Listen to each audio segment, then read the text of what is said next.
Yeah. Welcome in. Welcome back to another episode of the Format Podcast Live, Wednesday night edition.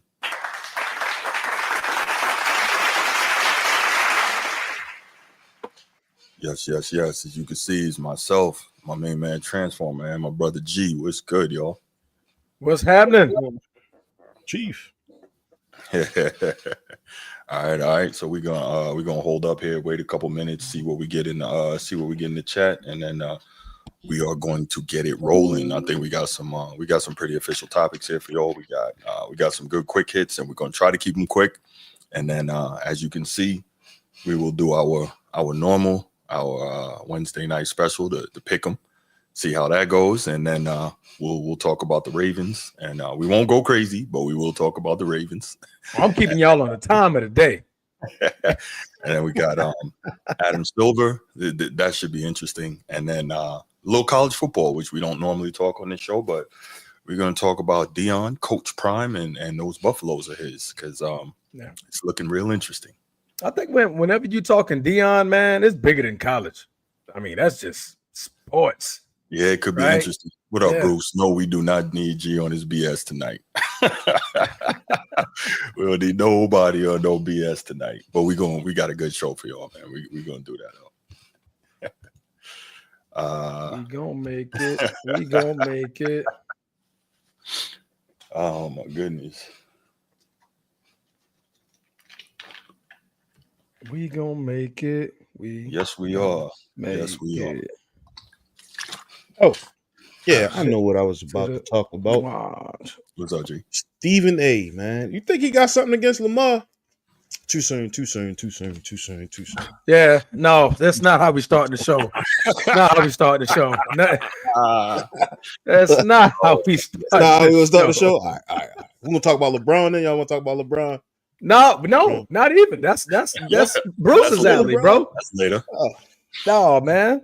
Let's talk about our Lord and Savior Jesus Christ. Right. No. Pat Riley getting a statue in front of the stadium. I think that's dope. Yeah, that's definitely one of the quick hits. We're gonna hit that. That's dope, man. We'll talk about that. All right. I got an interesting stat for that quick hit too. Kind of crazy. Yeah. All right, so we're gonna get ready and get started in just a minute here. Trickling in slowly.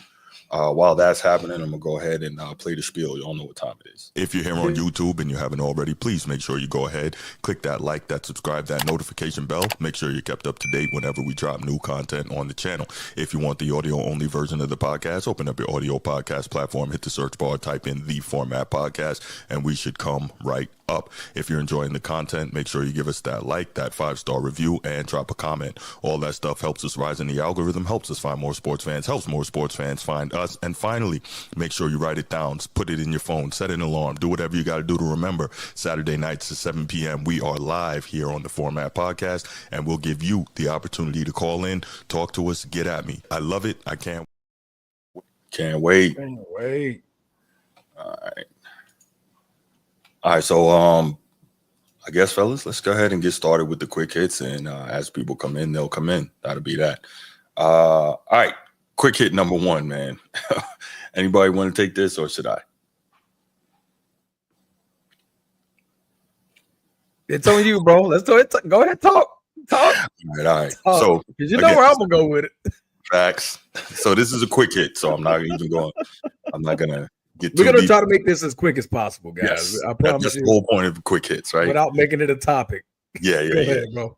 All right, so here's the deal. Y'all watch the show, man. Y'all heard me talk about Micah Parsons in his podcast more than a few times, and he's at it again, man. I'm really trying not to call names, but I'll just say his behavior, I don't know. The stuff that he says may warrant some name calling, but I'm not going to do that. I'm going to try to keep it professional here. So what's the point of this quick hit? The point of this quick hit on Micah Parsons' recent podcast, after the Cowboys got smacked down again, this dude has the nerve to come on his show talking about the Cowboys are a damn good football team. To who? Drunk people? High people? What is he talking about? Damn good football team. Man, stop. See, this is why. Man, go ahead, man. Go ahead. It's just ridiculous. I wasn't going to say nothing. Listen, I wasn't going to say nothing, right? I mean, If a damn good football team, if you flip their record backwards, then he's right. That's right. He's right. So, I mean, dude, I don't know what Micah Parsons has going on. I believe, and I'm gonna take it from Nick Wright. Nick Wright said this. He said, "Hey, man, keep doing your podcast. Just don't talk football. Talk everything else. You can talk basketball. You can talk hockey, soccer, baseball, whatever. Don't talk football, because obviously you're putting yourself in limelight that he's like Jerry Jones's little brother, right? You're in the spotlight for the wrong reason, right? We're talking about you not because you got 2 or 3 sacks last game. You got 0 sacks and y'all got blew out, right?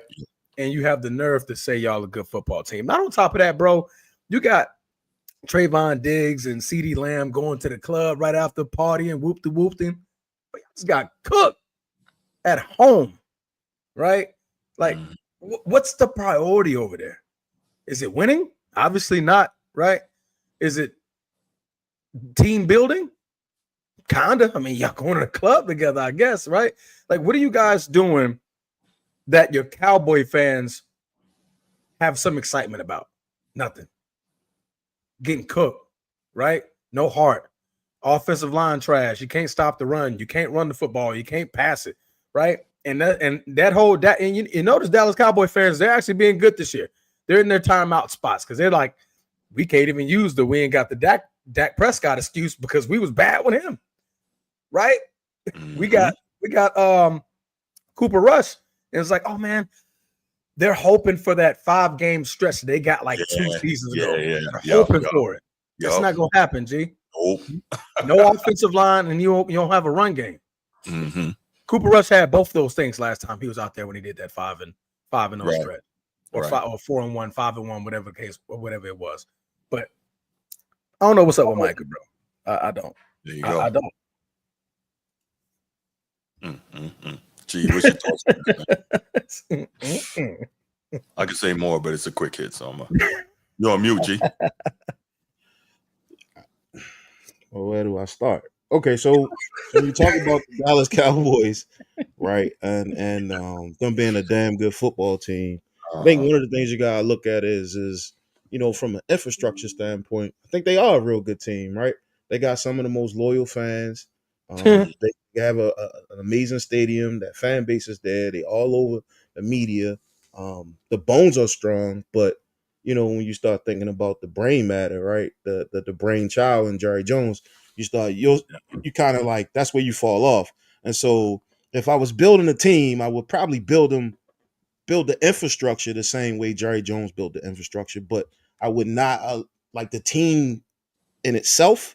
It needs a lot of help, man. And I'm not sure if he's just trying to think positive. You know how it is, man. Look, woosah. I'm just gonna think positive. I'm not gonna make a whole bunch of noise. You know what I'm saying? Like we all in the chat really negative.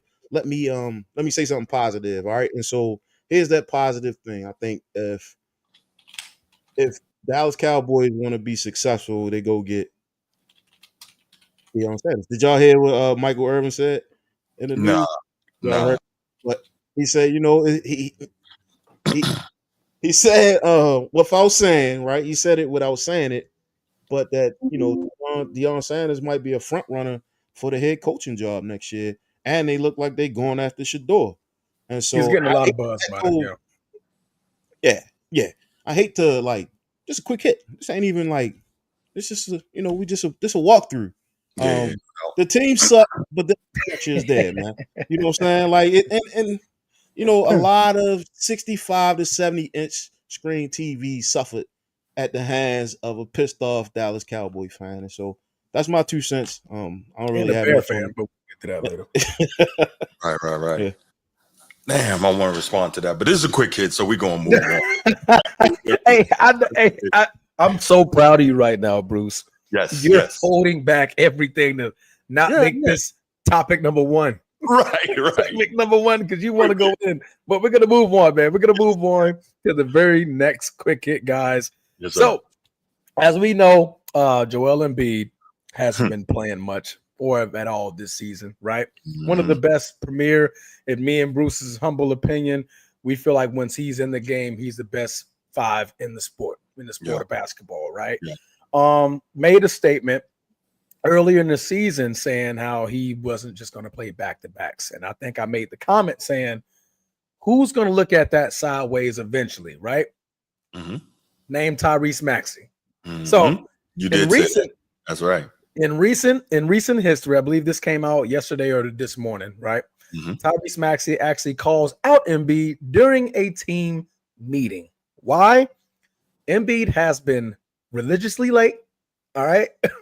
Religiously not showing up to meetings, showing up late to practices. And on top of that, he's now, saying in the media he's not doing back-to-back. So obviously, Tyrese Maxey expressed his love as a brother to Joel Embiid. But we knew eventually this was going to get to this point. We're tired of your BS. You're a $60 million a year player. Correct. You're the leader of this franchise. You're the face of this team. Mm-hmm. You're not being a leader, showing up late, saying that you're not going to play back-to-backs. Bro, you're not even 30. And you're saying you're not playing back-to-backs. We're watching Bron have back-to-back triple-doubles at the age of 39 years old. That's right. 4 straight. 4 straight in year 22. That's right. Bro, you got no reason to say no comments like that, bro. None. No, but I'm going to let you guys take it away. This is a quick hit. Take it away. You want to, G? Oh, yeah, I run. So remember Ghostface was talking about Drake, and he was like, man, that dude soft as baby powder. I love that interview. That's the first thing he said. Oh man, this dude, he never ceased to amaze me. I know, I never really seen a whole lot out of him, except him being always hurt. And then, like you said, Transform, when he came out, it was like, oh yeah, I'm only playing back-to-backs. I'm not playing back-to-backs. It just, added insult to injury of his legacy, right? He'll understand. Like, some people look at him and they may say, that's my GOAT. Like, this younger generation is crazy. Like, I was looking at 7 p.m. in Brooklyn, and Cayenne, right? Like Melo's son. Carmelo's son. It's like, Paul George is his GOAT. That's who we look up to. And so, crazy, right? Yeah. GOAT? Yeah. It's great. I'm sure he met Paul George that night, and I like the way he plays. He had Paul George as his GOAT, and Melo was even like, huh? Well, GOAT means something different now, right?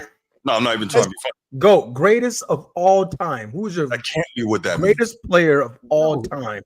Who's your GOAT? Cayenne Pepper, however you want to say it. Cayenne Anthony. I heard Shorty got a bag though. Shorty a bag. He a bucket. Shorty a bucket. The kid that got drafted, that plays in Charlotte. I think he got drafted 2nd overall last year from Alabama. Oh, yeah. Brandon. Yeah. I can't remember.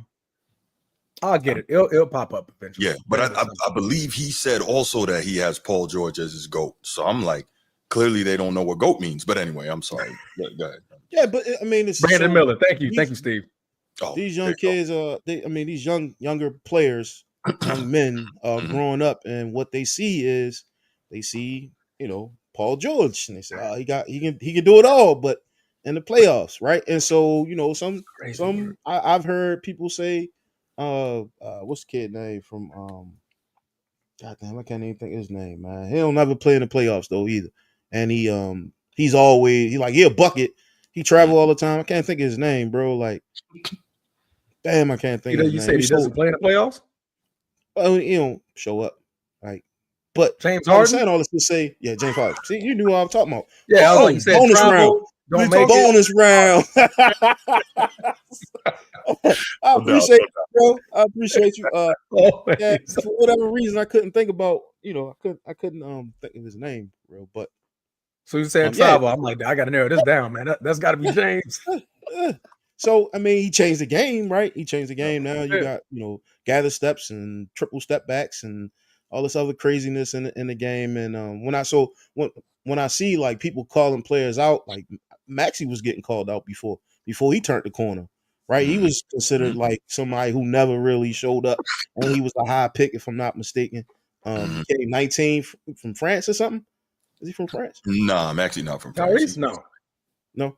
Okay. Yeah, he's from the States. Well, anyway, Must be thinking about another Philadelphia 76er. Oh, you player. think about old boy that dunked on Braun, man. No, not the forklift driver. I ain't talking about him. The forklift driver is crazy work. Not the forklift driver, but somebody else. Anyway, I say all this to say that I'm actually from Texas. These younger players, they are definitely watching the NBA now, and they believe that whoever you watching, you get to pick the best player in your eyes and call them your GOAT. That's what it seems like. Okay. But even then, that's what I was about to say. Braun is still in this era. Still can't be, bro. Still can't be. You're right. Next one. Thank you, I mean, you can fight me over it, but no, I'm not fighting you. But I appreciate you. Like you keeping I'm me. just trying to bring funny. logic to the situation. I don't understand it either. Like what the I'm trying to wrap my head around this joint. Yeah, clearly you don't go to history class. Anyway, I don't know, man. All right, so boom, let's do this. Quick hit number 3. Let's move to the NFL right quick. So remember when Robert Saleh got fired from the New York Jets, kind of the prevailing thought among a lot of people was that it was Aaron Rodgers' fault. And so now with new information coming out, the question is, was it Aaron Rodgers' fault? Maybe it wasn't, right? Because when that happened, everybody's looking at it like Aaron Rodgers made the push to get him out of there to protect this guy, Nat Hackett, because Robert Saleh was about to strip play calling duties from Hackett. So Robert Saleh gets fired, and obviously you saw that the Jets got even worse, right? So now you hear it come out that Woody Johnson, the owner of the freaking Jets, first of all, I don't even know why he's involved in this, but he's a meddlesome owner apparently. Anyway, after week 4, he wanted to bench Aaron Rodgers. Lo and behold, Robert Saleh stepped in and said no. He said no, we're not going to do it. Now, of course, Robert Saleh was, working some self-preservation there, right? He didn't want to bench Aaron Rodgers because he thought that gave his team the best chance to win, and as such, the best chance for him to keep his job, right? So anyway, Woody Johnson says bench him. He says no, and then was it after week 4 or after week 5 that the London game? Okay, there you go. I think week 5 or week 6. There you go. So anyway, Robert Saleh ends up getting the axe from Woody Johnson. So now it appears that maybe Aaron Rodgers didn't have anything to do with that, and Woody Johnson was just mad because he was defied by the head coach. So go ahead, Transformer man. What's your thoughts on this? This is crazy. I think I'm sorry, I was responding to a message. Does Aaron Rodgers deserve blame? Yes. Does Woody Johnson deserve more blame? Yes. Yes. You opened up the gates for that tiger to come out. Now that tiger ran route, destroyed half the playground. Mm-hmm. You're the one who let him out, right? You're the one who brought him over here. You're the one who signed off saying Aaron Rodgers can come over here and pretty much do what the hell he wants. Because that's what the tiger did. You opened up the gate for the tiger, and the tiger went out and he destroyed the whole lawn. Who's at fault? The tiger, the owner. The tiger did it, but who let the tiger out? That's you, brother. That's you, right? That's as simple as it gets. The fire, everything he's doing is all backwards. It's all backwards, right? You fire your coach, who was one of the reasons why that defense was top 5 in the last 3-4 years, right? That's right. Soon as he's gone, what happens to your defense? You're bottom 25 in the last 3 to 4 games. Is that a coincidence? No, that's a fact. That's what happens when you lose your defensive coach, right? You bench your offensive coordinator. What changes about your offense? Nothing. Still can't score. We still can't run the football. Aaron Rodgers is still throwing the ball away instead of making some chances deep down where Devontae Adams or Garrett Wilson can go make a play. Still the same.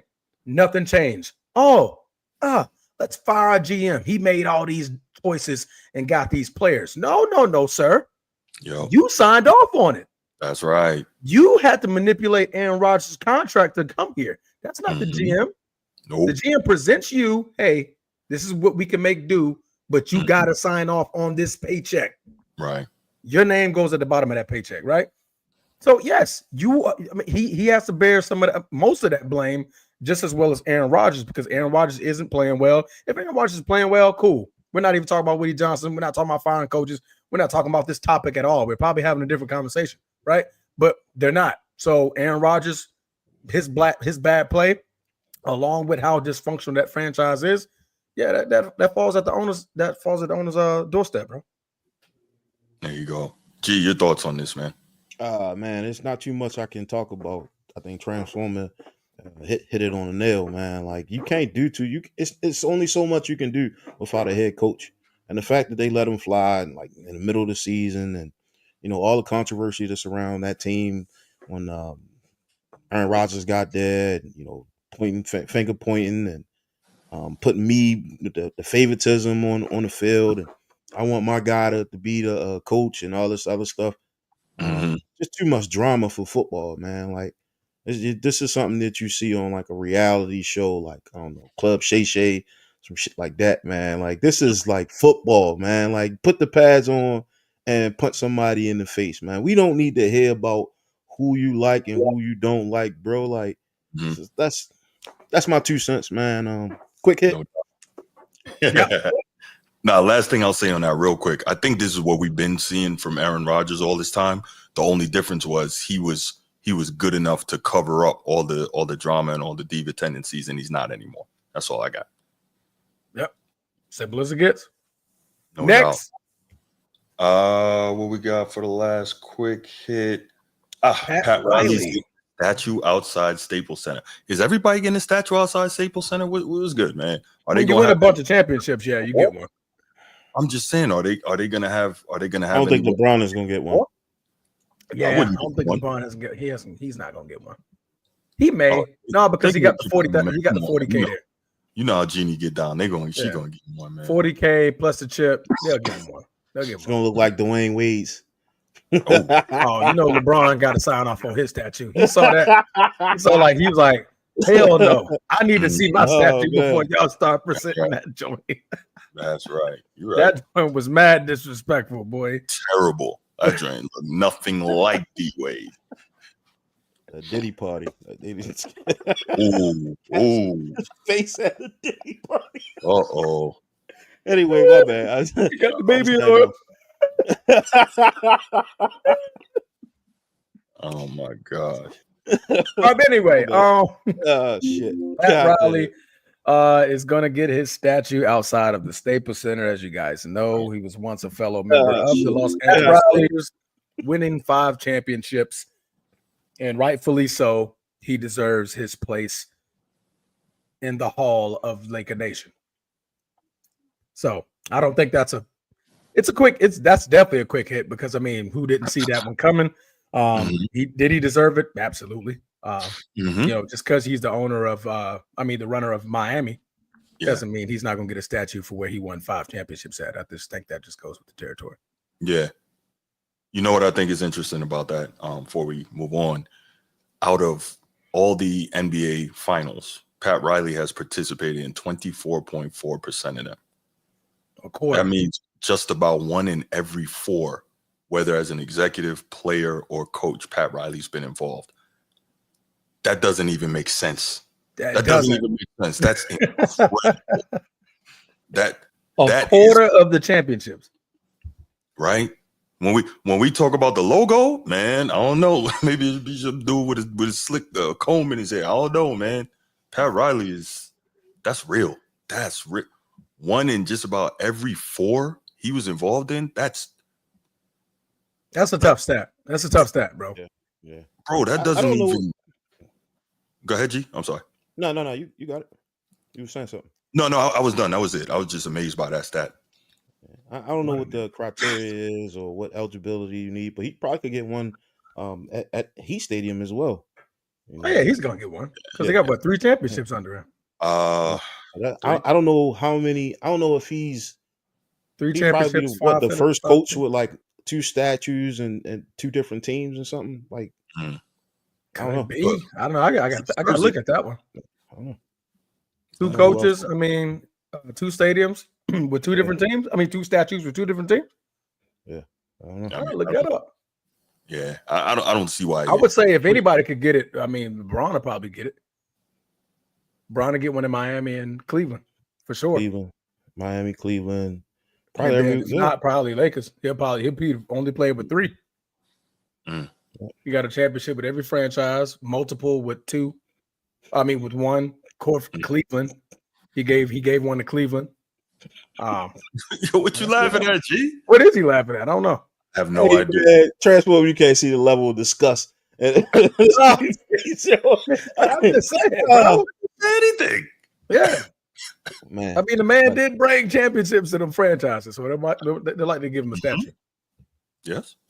Yeah. I didn't say anything, man. That's all right, but that was a quick hit, man. Let's move on. be quiet over next here. slide. Let's move Next on. slide. Next slide. Charging up for never mind. Can't say Let's get to the pick'em, bro.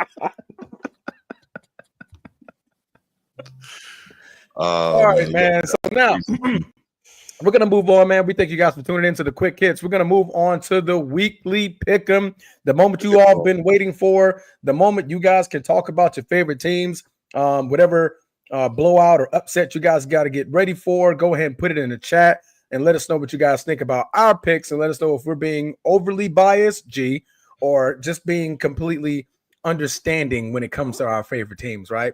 Don't ask me. It's always Green Bay. Go Pack, go. But wrapping up last week, week 11, we tallied up the numbers, and boy, did we have a bad week.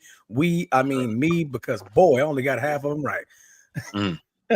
7 out of 14. Second place was G with 8 out of 14, and then Bruce took the cake home. 9 out of 14 wins out of the weekly pick'em for last week. So man, shout out to Bruce, man.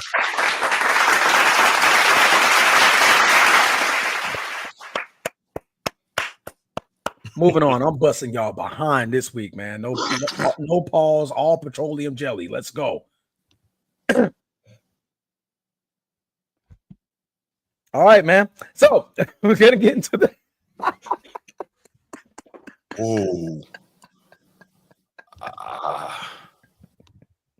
Let it marinate, bro. Let it marinate. Whoa. Let's go to the pick'em, man, because Jesus. Whoa. He meant that shit, bro. You good over there?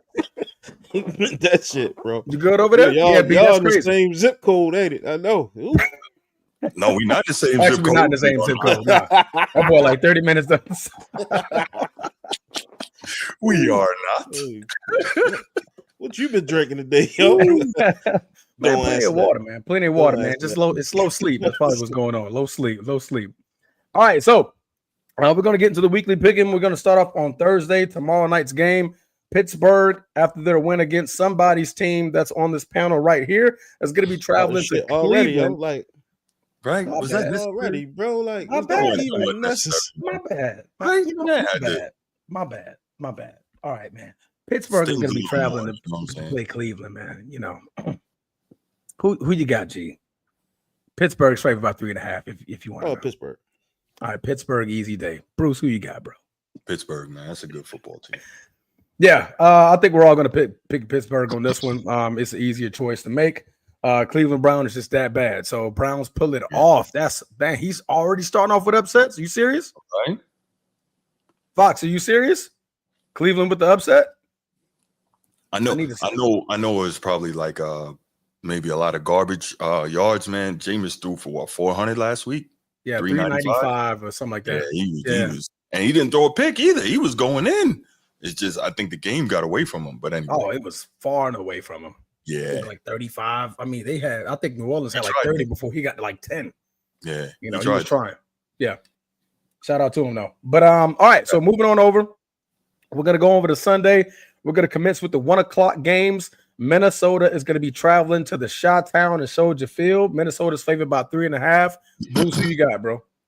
I got Minnesota here. The Bears looked a little better, but a lot of times you see that when a team changes the coach, you get that quick little burst of energy. But I think they're still gonna go back to who and what they are. And right now that's the pink cell phone case and the painted fingernails. So I don't have a whole lot for the Bears right now. They need a change in coaching. They need a change in attitude. They need to, they need to adjust some things. They've got some players, but they need a culture change. And the Vikings, I don't think Caleb is going to be able to deal with the defense that Brian Flores is going to throw at him. So I got Minnesota here. G? Minnesota. All right, easy day. Bruce, I think you hit everything that I was going to say right there on the nose, man. Minnesota's defense, Brian Flores is definitely going to scheme up something. to just throw a bunch of different looks at him. Yeah. And hopefully contain him. If they can look back at our game and keep him contained, That's because right. the boy is scrambling out of this world now. So definitely keep him contained. All right. Moving on over, we're going to have Detroit is going to be traveling to Indianapolis to play the Colts. And hopefully they can make Anthony Richardson look like what we've seen previously, other than last week's game. Yo, that's crazy. Wild in the chat, bro. Wild in the chat already. Oh man, I'm not putting that on the screen. The Bears are not straight. Super chat that shit, bro. Super chat it. I'm a super chat. Yeah, you want some screen word? We can't repeat what you guys are saying in the chat, but just know we seeing it and we're laughing at it. We see it. Yeah. Oh, super chat that shit. Oh my goodness, that's funny. Very. That's funny. All right, but G man, who you got? Detroit, Indianapolis, brother. Oh, Detroit. Easy day. Yeah, they steamrolling, man. They're cooking. They're on a different level, man. They're on a different level. Bruce, who you got? Oh, I got Detroit, man. They look so good right now. They're playing great ball. I don't think they're gonna let Anthony Richardson go off like he did last week. He had a career day last week, about 272, 275. Really, really good game. I don't see that repeating. Yeah. I just think that even if they let him go off, Detroit just go do even worse. Yeah. You know what I mean? Clearly they're capable of pulling off 50, 40, 35. Play calling, execution. You know what I mean? Yeah. On every level, these guys, man. Well coached. Just a solid football team, man. Oh, yeah. Them folks believe, bro. Them folks truly freaking believe. Yeah, they think when you got a team that is in full belief, it's hard to beat them. It's hard. It's very, very hard to beat them. All right. We're gonna move on. New England is gonna be traveling to Miami to play Tua Tagovailoa. Bruce, who do you have in this one? I think this is tougher than it looks, but I'm gonna go New England here. I'm gonna go New England. I like. They are doing what they always do in terms of playing really good defense, and I like Drake May, man. Yeah, he's showing some. Like, give that kid some weapons. I think he's gonna be all right. So yeah, I'm gonna go with New England here. Okay, all right. Let's go. G, what you got? The Dolphins. You seen Drake May model? Oh my gosh. His model? His mama. His mama? I have not seen his mama. What happened? Oh, look. Don't look, dog. Oh my God. Like bad or I gotta I gotta look now. Hell, I'm gonna look now. Is it anything like Xavier Worthy mama? It's a brown bag. I didn't know it. Brown. I didn't know. Brown paper bag. No, baby. It's a rubber bag, bro. So you get that snug fit. Yo, chat. Somebody send me a link. Oh, see this man's mom. Wow. That's harsh. Oh man. Yo. I got you, Transformer. I got you. All right. So what did Bruce say? Damn. Well, y'all didn't check what said about AR Transformer moving too fast, yo. That joint whack. What was whack? What does he mean? You didn't check what said about AR Transformer moving too fast. I think he was saying, let's give Richardson his flowers for bouncing back last week. He showed a lot of heart. I think that's what he was talking about. What they got to do with me? I don't know. I do not know. Hey, Bruce, what they got to do with me, big fella? Check yourself, bro, before you wreck yourself. All right, we're gonna Bruce, you picked New England. G picked Miami. I'm gonna go with Miami here. Tua Tagovailoa. He's back. Obviously, they're clicking offensively. They're getting things back in shape, and they're at that time of the season where they need to actually start ramping it up and winning football games. New England, I don't think they're in no shape of winning right now. They're right now just prospecting for the future, right? You're seeing how good Drake May looks. They're probably going to keep this one close. The defense is going to be good enough to keep it close. But I think Miami just walks away with this one. All right. We're going to move on over. Tampa Bay Bucks are going to be traveling to play the New York Giants in, what is his name? Vinny cutlets. That's what they call him. That's what DeVito, right? DeVito, I think. Yeah, DeVito. Uh-huh. Yeah. Gonna be playing DeVito. Who you got in that one, Bruce? Oh man, I got Baker bouncing back, finally getting a win. He's been playing really well, but the team's just been coming up short. He hasn't been able to win, so obviously not well enough, right? But I think this is the perfect remedy coming off a bye, and I think Tampa Bay gets this without too much problem. Shout out Italian Steve. You got G. Oh, I got Tampa. Yeah, I'm gonna chalk it up with Tampa as well. I mean, just as simple as it gets. New York Giants is just a bad football team. Yeah, man. It's just picking what's better, and I believe Mike Evans is going to be returning this week. So, with Mike Evans being back, Baker has another weapon, and Baker just got that much more dangerous with having that weapon back. So, definitely going to have Tampa in that football game. All right, this next one, I'm going to go ahead and click Washington for us, but Dallas is going to be traveling to Washington. So, G, Dallas, got it. Bruce, Dallas, Washington, I'm sorry. Yes. G, Washington, got it. All right. DMV. Washington, got it. Yep. All right. Washington. We're just going to keep it simple. If you guys need to know why we picked Washington, just, go back and watch a whole bunch of tape. Obviously, you haven't been watching football all season. Dallas is just bad. We're going to move on. All right. This next one, we can just pick this one, but it could get a little flippy depending on if they want to play trick plays all day. Kansas City is going to be traveling to play Carolina. G, who you got? Kansas City. Got it. Yeah. Got it. Bruce, who you got? Yeah, I got Kansas City. I think they're upset coming off of that loss, man. Yep. How's that even a game this time of year, man? Like, that should be more like a. I think that they're giving Kansas City another bye week. Oh, yeah, so this is their half bye week. And the schedule is the schedule, man. And okay, all right. I ain't gonna say nothing. Anybody in the chat, you guys think Kansas City can be upset about Carolina?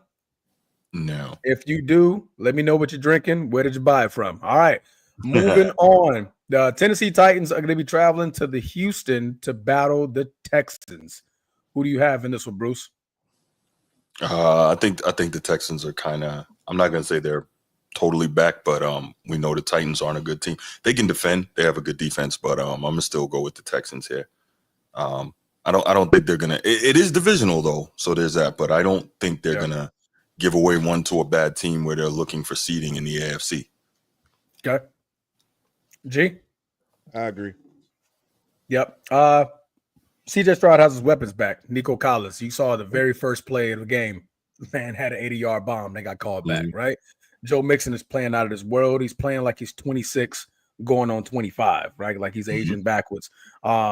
Defense is stepping up. Defensive line, even though that was against a bad offensive line of the Dallas Cowboys, they were able to get a lot of pressure up on that offensive line. But CJ Stroud has his weapons back. We've seen what he looks like with his weapons, minus Stephon Diggs, of course. But Tank Dell, Nico Collins, Joe Mixon, that's enough to get it done on that offensive side of the glass, but upfield. So Houston it is. Moving on, Denver, the hot Bo Nix and the Denver Broncos going to be traveling to Las Vegas to play the Raiders. G, who you got? Yeah, man, that's a tough one. Battle of the bums. Denver. Bums? Denver's a bum? No. You can push them up all you want. I don't. 6-5, one of the best defenses in the league. 6-5, okay. In the playoffs currently, that's I got Denver. Yeah, Denver. Okay. Next slide.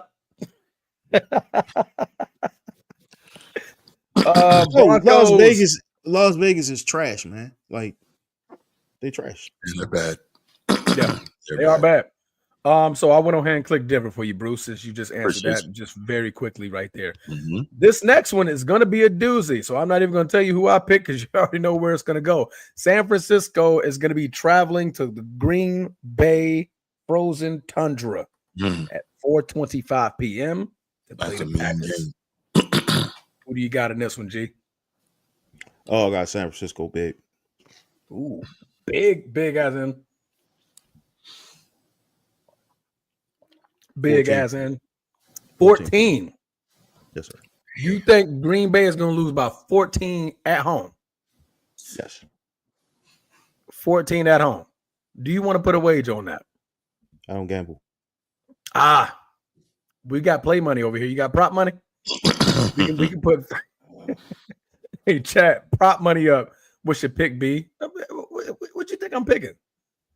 Oh, he meant the Denver and Vegas. Yeah, that's gonna be Denver, bro. I didn't click mine, but yes, it's gonna be Denver. Denver's defense is better, bro.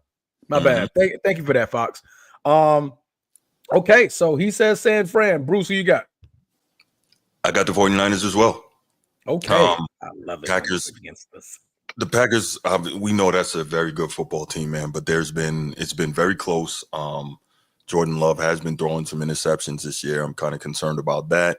And what I'm really looking at the end of the day is, man, that desperation that the 49ers are feeling right now. And it's weighing on Shanahan and the rest of those guys over there. And at 5-5, and that freaking division being a complete and total dogfight out there, I'm gonna go with the 49ers here. Okay. All right. I like it, man. I like it.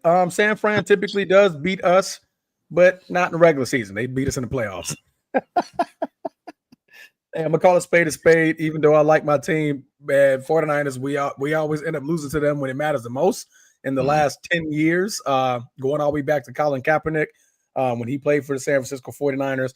But during the season, we tend to have the number a little bit more, especially when we're at home. So I do like our chances. I do like the way we're establishing the run. I think we tighten up the randomness of Jordan Love in the red zone. I think we definitely need to tighten that up by just really staying strong and establishing the run. And if Nick Bosa's not going to play, we have a much better opportunity to get a lot more plays off with play action when it comes to Jordan Love. So I got Green Bay. I'm gonna stay with the home team. Appreciate you, Fox. Packers win. 49ers offense is Ayuk is showing. Is Ayuk? Well, C-Mac is back. So once he has to have one of those C-Mac type games, and they'll, so he's getting himself back into, rounding back into shape. But no, I hear you. Yeah. I respect your pick. Y'all didn't hear me last week when it came to Baltimore. But Arizona is going to be traveling to Seattle to play the Seahawks. Arizona is going to be traveling to Seattle to play the Seahawks. Bruce, who you got in this one, bro? I believe the Seahawks beat the 49ers up there last week, right? Correct. Yeah, he did Gino did this. Yeah. That's tough, man. But Kyler Murray is playing well, but again, I'm having such a hard time with the Cardinals, man, because you don't know what you're gonna get week to week with that team, man. And correct. Going up to see, I'm gonna go here with the home team. I'm gonna go with the home team, very tight, but I'm gonna go with the Seahawks. Go with Seattle. Mm-hmm. All right, Bruce has Seattle. G, who you got? Seattle, easy day. I'm gonna go off the fence and I'm gonna pick Arizona. I'm gonna go with Arizona on this one. I don't know. I've just been liking what they've been doing offensively. I think they're kind of flowing in shape right now. They're holding the number 1 seed in that division, and I think they're gonna try their damn hardest to get it. And we'll see if the mockingness and the taunting of Seattle and Geno Smith might come back to haunt them at home. All right, that they just did against San Fran. So I'm gonna go against the chalk here, and I'm gonna go with Arizona. I believe I'm not going against the chalk, am I? I'm not going against the chalk. Okay, they got Arizona favored by 1 point, but I'm gonna go with Arizona here to win that football game. All right, last game on Sunday. Philadelphia is going to be traveling to Los Angeles to play the Rams. Bruce, you went first last time. G, take off. Who do you have? Say what? Who playing the Rams? Philadelphia. I go with Philly. Philly. Easy day. Bruce? Yeah, I got the Eagles as well. The Rams they're a tough team, so I don't think Philly's gonna blow them out, but Philly is rounding right into shape there. And if you remember last time we had the we had the topic of, who's the class of the NFC, whether it's Detroit or whether it's Philadelphia. And I think Philadelphia is they're chasing. They don't want to fall too far behind, right? They're chasing Detroit, trying to get that number one overall seed so that everything can go through the link. And they're still, that's a very good football team. Saquon is playing out of his mind. Jalen Hurts has his receivers back, so he's looking good again. Philly's defense is looking good, so I'm gonna go with Philly here. I don't think they smoke them, but I got them to win. Yeah, I think that they have the weapons, right? They definitely have the weapons.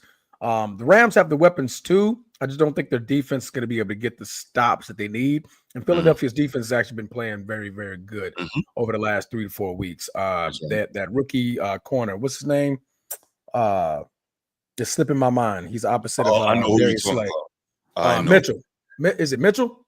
No, I don't think that's it. I know who you're talking about. The other corner. Fox, who's your other corner?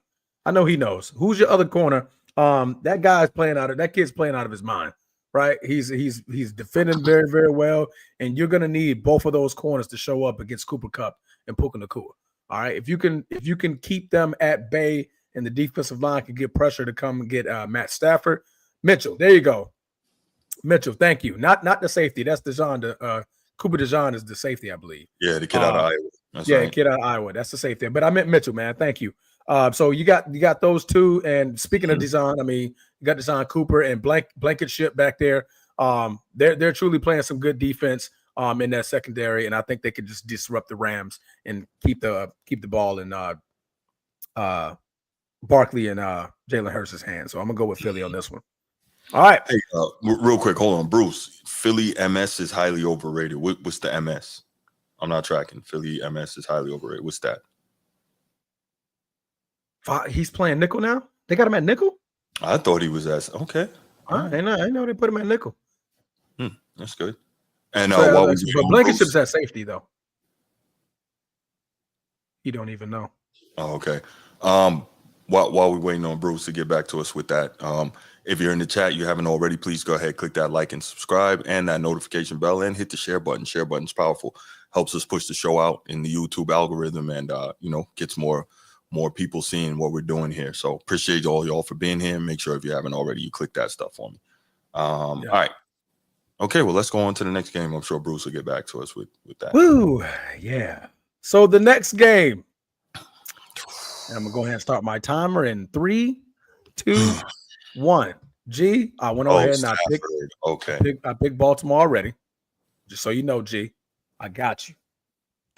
Baltimore already clicked on your spreadsheet right here. All right. But Bruce, I'm gonna let you go first because last time I let G go first. Baltimore's gonna be playing the Los Angeles Chargers, who had a big lead against the Bengals, blew the big lead, but somehow came back and established the dominance that they needed for just long enough for the last 2 minutes to beat the Bengals. And right now they're in a good, successful spot to make the playoffs. Who do you have with the Chargers being at home after a loss against the Pittsburgh Steelers? Man, this is so tough. I have no idea. I'm still trying to formulate this. Man,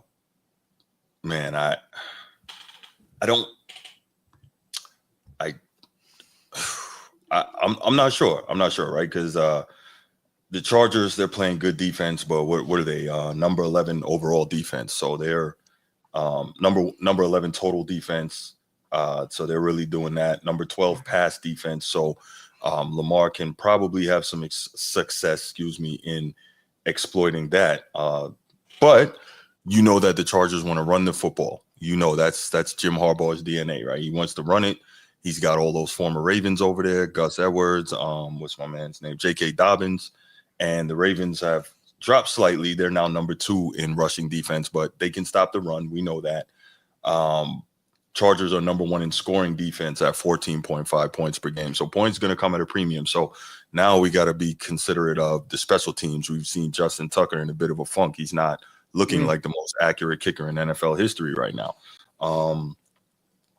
This is so tough, man, because we know exactly what Jim Harbaugh and the Chargers want to do. They want to get this game in a phone booth and win the line of scrimmage, right?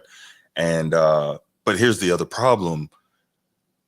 even if you shut down the run, Justin Herbert can make plays, right? He's I'm not a big Herbert guy, but he can make plays. He can push the ball down the field, and he's mobile enough to take off and pick it up with his feet on third down. So now you got a spot. I think, man, this just comes so much down to physicality in the trenches, and I'm gonna go ahead and pick Baltimore for you, brother. I got you. It's Baltimore. Yeah, it's Baltimore. I think it's going to be the Ravens close, but this is not going to be an easy game. Oh, and if I'm not mistaken, I think how many times have the Harbaughs played each other as head coaching opposites in the NFL? Three, I believe. And John 3. Harbaugh's got the lead 2-1. So if it comes to a coaching matchup, maybe John's in Jim's head a little bit. So I'm gonna go, man. I'm gonna go with the Ravens close here, but Jim is a total psycho. So we'll see what we got. But I'm gonna go with the Ravens close. Go ahead, G.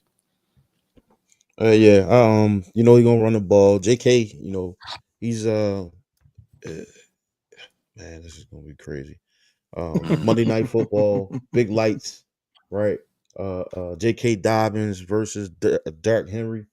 Then you got Lamar Jackson and Justin Herbert. I think from an offensive standpoint, I think this is going to be a pretty high scoring game. I'm not really sure what condition Roquan is in or Khalil Mack, and so running the ball, stopping the run. Yeah, stopping the ball might be an issue for both teams. But we got Crash Out Hamilton, and so I mean, you seen him the other day. I mean, he definitely carry his weight on the team, right? There's a few players or numbers that you look for when you're watching the Ravens, and number 14 is definitely one of them. I think if they don't give up a lot of penalties, right, we start to calm down with. A lot of the penalties we see is what ineligible receiver downfield. That really blows up really big plays for us. With the rookie right guard, Rosen. Yeah, he always get called for that. Yeah, so I mean, it's the Hardball Bowl, so it's going to definitely be entertaining. But I definitely know that the Ravens going to come out on top. There's no question. But I will say that JK is probably gonna have a big night.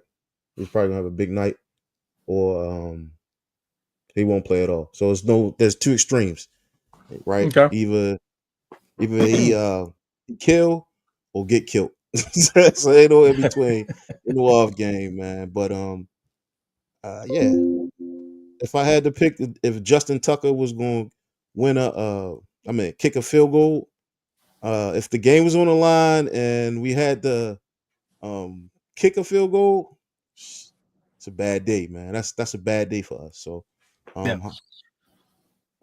Okay. Ravens by 10. All right, Ravens by 10. Please pick another number because you said that about the Steelers and they ended up losing by 2. Yeah, that Ravens by 10. That doesn't sound good. Yeah, I mean, 90 yards penalties, 90 yards versus penalties.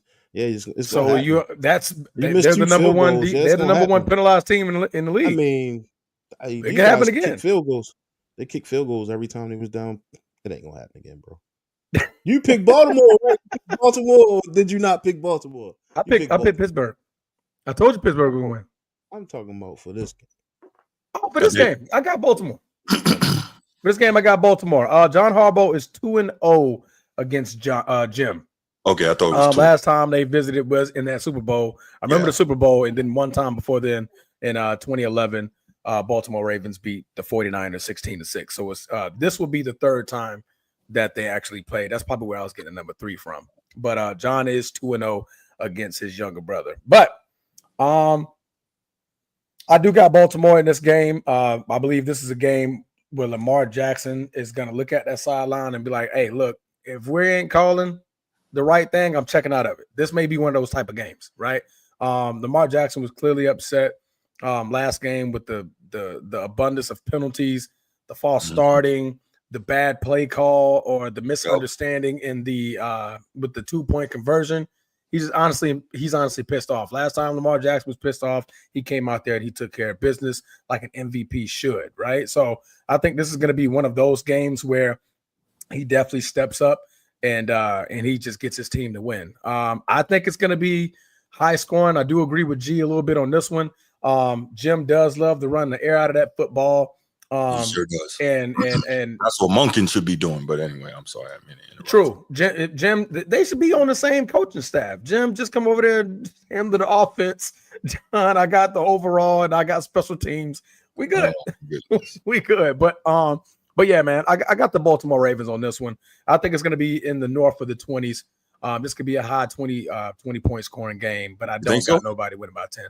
Yeah, I think they're both going to be able to get off a little bit. That first half, excuse me, it's going to be a little bit of a shoot around. Mm-hmm. And then if that's that second half, I know them brothers are going to go in the locker room. They're going to make their adjustments and you're like, all right, little bro, we're not doing this. I'm tired of this. All right, the show's over. Let's play some football now. All right, but yeah, I have the Baltimore Ravens. Yeah, I just think it's going to be low scoring and close. You think low scoring and close? Yeah. I got Baltimore. It is Monday night. It is Monday night too. Yeah, he typically play really well under the big lights, man. So when you say low scoring, I don't think that's gonna happen. We had a low scoring one last week, and it was due to poor execution. I think given that, like Transformer said, these guys didn't get it done. A lot of penalties, a lot of I don't even know. Every week when I see a tight end screen, it breaks my heart, man. I'm like, I thought we threw this shit out. Like, why is this still a thing? But 10 points, man. That's what I got. 10 points. Got it locked in. It's the number one scoring defense. That doesn't really sit well with me, but I would love to see it. I just don't. I believe Bruce number 2, he said in the chat earlier, the Broncos have the number one defense. I think the difference is that the Broncos didn't have an offense to keep the defense off the field. Yeah. So at this point, I think the Chargers have enough of an offense to give the defense time to rest, recover, and get back out there. Bo Nix didn't give them no time.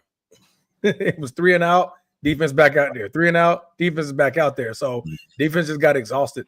So I think if you can keep the football, like I said, and that's Jim's forte, run that football, right? So that's going to be time ticking off the clock, and it's going to be giving time for his defense to rest up and gear up and plan out for what Lamar Jackson may have planned next. And definitely keeps Derrick Henry cold. As we know, you got to lube Derrick Henry up on the run game. He has to get about 25, 30 touches. And, pause. What the Okay, so when Bruce says it, it's cool. No, I said lather him up, man. Lather him up, lube him up, lather, same difference. Not the same thing. That is definitely the same thing. First of all, I don't even say lather him up. You're making him slick. He needs to. You're making him slick. Lube and lather. You're slicking something up, bro. You're slicking something. No, man. When you talk about those type of running backs, you say you need them to get lathered up. They need lathered. To get carries and get. So lather meaning what? Listen, you. What is the definition of lather? Man, you ain't going. When you're lathering something. Hey, man. Next slide, man. Next slide, man. Yeah, I ain't lathering no grown man. That ain't going. I said something. I ain't say grown man. See, this is what I mean by on a grown man can't say certain things. No, right? You can't say anything. Paul's going too far. It's just going too far. I can't have a general. You say you want to lose the number one Paul sport because everything we say is a Paul. You say you wanted to lube up Derrick Henry. That ain't gonna make it, man. I didn't say I wanted to lube up Derrick Henry. You can't just say that, G. I said you gotta get him lubed up. You gotta get him lubed up. I said you gotta get him lubed up. Yo, I ain't even gonna lie. Both of y'all said the same shit. Like Bruce said the shit first, and then now here we are. Week 12. So when you go get your oil change. Don't it say oil and lube, right? Lube for your engine, lubrication. Let me make this clear. I said you need to let him get lathered up, right? You need to let him get them 20 carries. You can make that a pause too, sir. That's different, man. That's not the same thing. But oil and lube is for a car. You get you oil and lube a car to make sure it's performing properly. Can we move on? Performance matters, right? Yeah, I'm sure. That's what I'm saying. So go ahead. You know what? Let's go ahead and I don't even want to. You See, talking that's what I'm so saying. We can't. Us grown men. We're all 30 plus years of age, and we uh, can't say simple terms when we know what we talking about. We know what we talking about, right? That's what it's going too far. It's going too far. Now, if I said I wanted to loop, like if I mentioned I want to, like that's different, bro. That's different. It's a yapping man. Oh my goodness. Oh man. But anyway, Did we I just got spend Baltimore. 10 minutes talking about lube and lather? Huh? I think we just spent like 10 minutes talking about lube and lather. That's It was good. It was good about 2 to 3 of them. But that's the end of week 12, guys. We got our picks in. Let us know what you guys think about the weekly pick 'em. If you guys get any upsets, let us know. And that's it. We'll see how we further out by Monday night. Kicking it back to Bruce. All right. So we will, since we're discussing the NFL, we're going to go right on to the next topic. And this is one we're going to try to keep this under control and try not to lose it. My timer right now. You got 2 Ravens fans on the panel. You got some in the chat. So we're going to try to do this. So thank you, Laker Nation. Let's move on, bro. Right. So today, what I want to talk about, obviously coming off of the loss last week to the rival Pittsburgh Steelers in the AFC North, Baltimore Ravens now sitting at 7-4, and they got some tough games coming up down the stretch to end this season, and so that begs the question now: are the Ravens in trouble? A couple of weeks ago, they were being looked at as clearly the number 2 team in the AFC, just balling, shredding up everybody. And now you see they're at 7-4 very quietly. You have the Bills at 8-2, playing extremely good football, knocking off the undefeated champions, going for their three-peat. And so you start looking at it and you look at the schedule and saying, what could we have here, right? So we got the loss to Pittsburgh last week. You got the Chargers, LA Chargers on Monday night. That's going to be a tough one. I do not see a double-digit win. Hey, I will be happy, Sunday night when we get on here to say I was dead wrong and Lamar got busy. I would love to see that. I don't know that I do, right?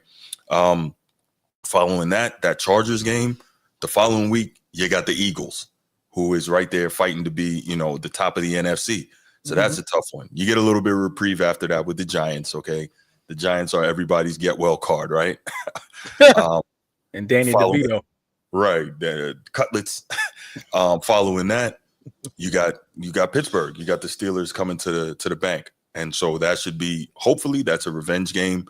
But that's going to be another tough smash mouth affair, buckle your chin strap type thing. Following that, you got the Texans. They are, they're looking to win their division and they're looking to set up some seeding in the AFC playoffs as well. So, and then you finish up with Cleveland, who you should beat, but you lost to them already this season. So you've got some tough games coming down the stretch in 1, 2, 3, 4, 5. 5 out of your remaining 6 are not easy. So it begs the question at this point, how are the Ravens looking? Are they in danger of missing the playoffs? Are they going to end up with a lower seed? And if they do, how does that affect what their ultimate goal is to end this season? And what are some of the key contributing factors there? Before I pass it off to G here, I want to say the biggest thing for me is the same issue I've had all season long. I don't believe in Todd Monken. I cannot understand. Every time the offense gets into a flow for a few games, he seems to go away from that. I just don't get it. I just don't get why he doesn't want to give Derrick Henry the consistent carries that opens up the rest of the offense. We know Lamar Jackson has become an elite passer. There's no question about that. But this is an offense where everything works together. But before I go off on a tangent here, I'm going to pass it to my main man, G. What you got, dummy? Yeah, stupid. Well, I said people is what's happening is they overreacting, man. Like this is the the last quarter of the season. This is when you start to see teams just dominate, right? Like either you have it or you don't. What we saw last week, people getting like, oh, it was a tough loss. They barely won, right? 2 points, barely winning without, we stopped them from getting in the end zone. They kicked six field goals and they got the W. So okay, big deal. We showed that we still lack discipline. There's still some issues there, but I think stopping future Hall of Fame quarterback and a tier one receiver from getting into the end zone is damn good. I thought the defense played pretty well. The offense was definitely the issue, and so the final quarter of the season, you might see us strapping up our chin strap and running the ball 30, 40 times, right? We haven't seen Lamar make a lot of plays down the field. We haven't seen him take off, and do what he normally do. This time of year, like in the previous years, he probably would have had like 4 or 5, maybe like 10 touchdowns on the ground, and I don't think he's there yet. I think he has 25 on the season with almost 3,000 yards in the air. So the offense still has that bite to it to be explosive and atomic with Derrick Henry. It's just a matter of getting that discipline down. I think if we play a game where we don't have multiple flags thrown, you see a different outcome in that Steelers game, and that is one of the best defense. And so, not panicking, just concerned, right? Especially with Jay Tuck, right? He hit those 2 field goals. It's a different story. We're not having this conversation. It's not even a topic, but absolutely. So yeah, I think you just let it play out, man. The AFC North is never easy, right? Even with Jameson, Winston, or you seen Flacco make the playoffs last year. Coming in when Deshaun got hurt. So it's tough in the AFC North. It's normally smash mouth, and I think a lot of people, a lot of fans, right, new and old, that's what you're gonna have to. That's what's gonna happen, right? It's gonna happen. You're gonna hear some cracks. You're gonna see people like leaving the game early, and we saw that. I think Roquan really had a concussion. I didn't really see a hamstring injury. Yeah, when they take your helmet, right? I thought that was yeah. I thought that was one of the protocols for concussion, and so it's good to see he's questionable. And if he plays, of course, it's going to be a different game. Cause he's an animal, man. He a dog. That defense looks totally different when he cracking people versus the younger guys. But no need to panic. It's too soon, man. We didn't get to the playoffs. This time last year, he was rushing. He was, he in there running around. Then we see him getting in the playoffs. He ain't had no legs on him. So at least we know this year, he's been in the pocket. He's making some plays with his legs, but at the same time, he's preserving himself. I say that preserving himself for the playoffs. Not a lot of plays, not a lot of bootlegs. Then when we do see him, it seems like don't nobody know what the hell the play is. But that's my 2 cents, man. No need to panic. Just Ravens football, man. Maybe they looking at it totally different. But that tight end screen needs to go. When a tight end line on the center, man, that's a bad play, man. I don't know, but that's all I got. All right, Transformer. I don't know why this is even a topic. It's a complete overreaction. The Ravens literally control their own fate. They do. The two teams that are in front of you, you play this year. The Steelers and the Houston Texans. You win both those games, you're in. Easier said than done, right? Go and take care of business. You just lost to the Pittsburgh Steelers, in which I said you were going to lose on the road. You got to bring them to Baltimore, right? Where Justin Tucker's probably more comfortable. All right. The reason why he's stressed out is not on the road, right? He's probably going to make 3 field goals, right? A lot of probablys, right? But I do feel confident that they take care of business at home. I'm not sure what their record is at home. For the I was trying to look it up real quick, but I couldn't find it, what their home record is. But I do think they control their own fate by beating the Houston Texans, beating the Steelers at home. I look at a couple of other factors. You're number one in offensive yards in the league, right? And you're number 3 in sacks, right? So I'm like, those type of qualities when you have a soon-to-be 3-time MVP and Lamar Jackson, I'm not going to stress out because you just lost by 2 points against the Pittsburgh Steelers. In a divisional game, where we always say those divisional games are tricky, they're tough, you can't call them, right?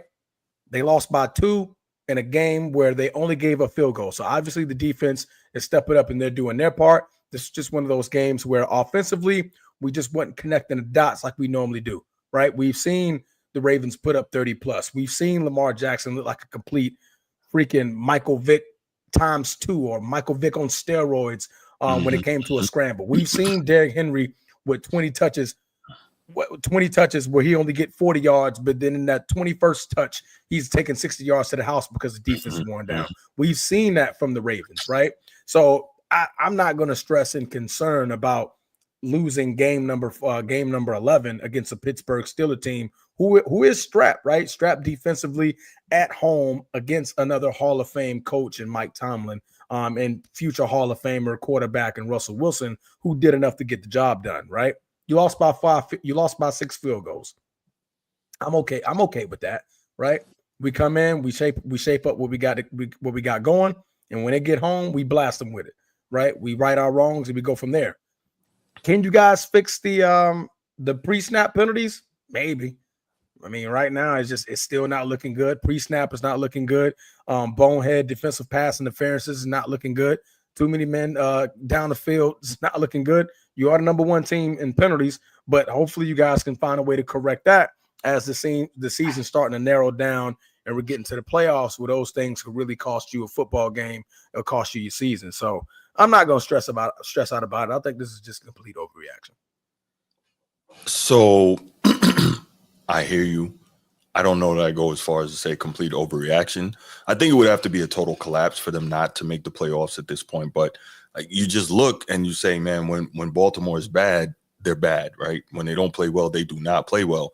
And they got some tough opposition coming up down the stretch. So I believed it was worth discussing. Maybe for my own comfort, for you guys to talk me off the ledge a little bit. But for me, there's some concern there. And the other part is, these aren't, for the most part, like high-flying offenses they're playing.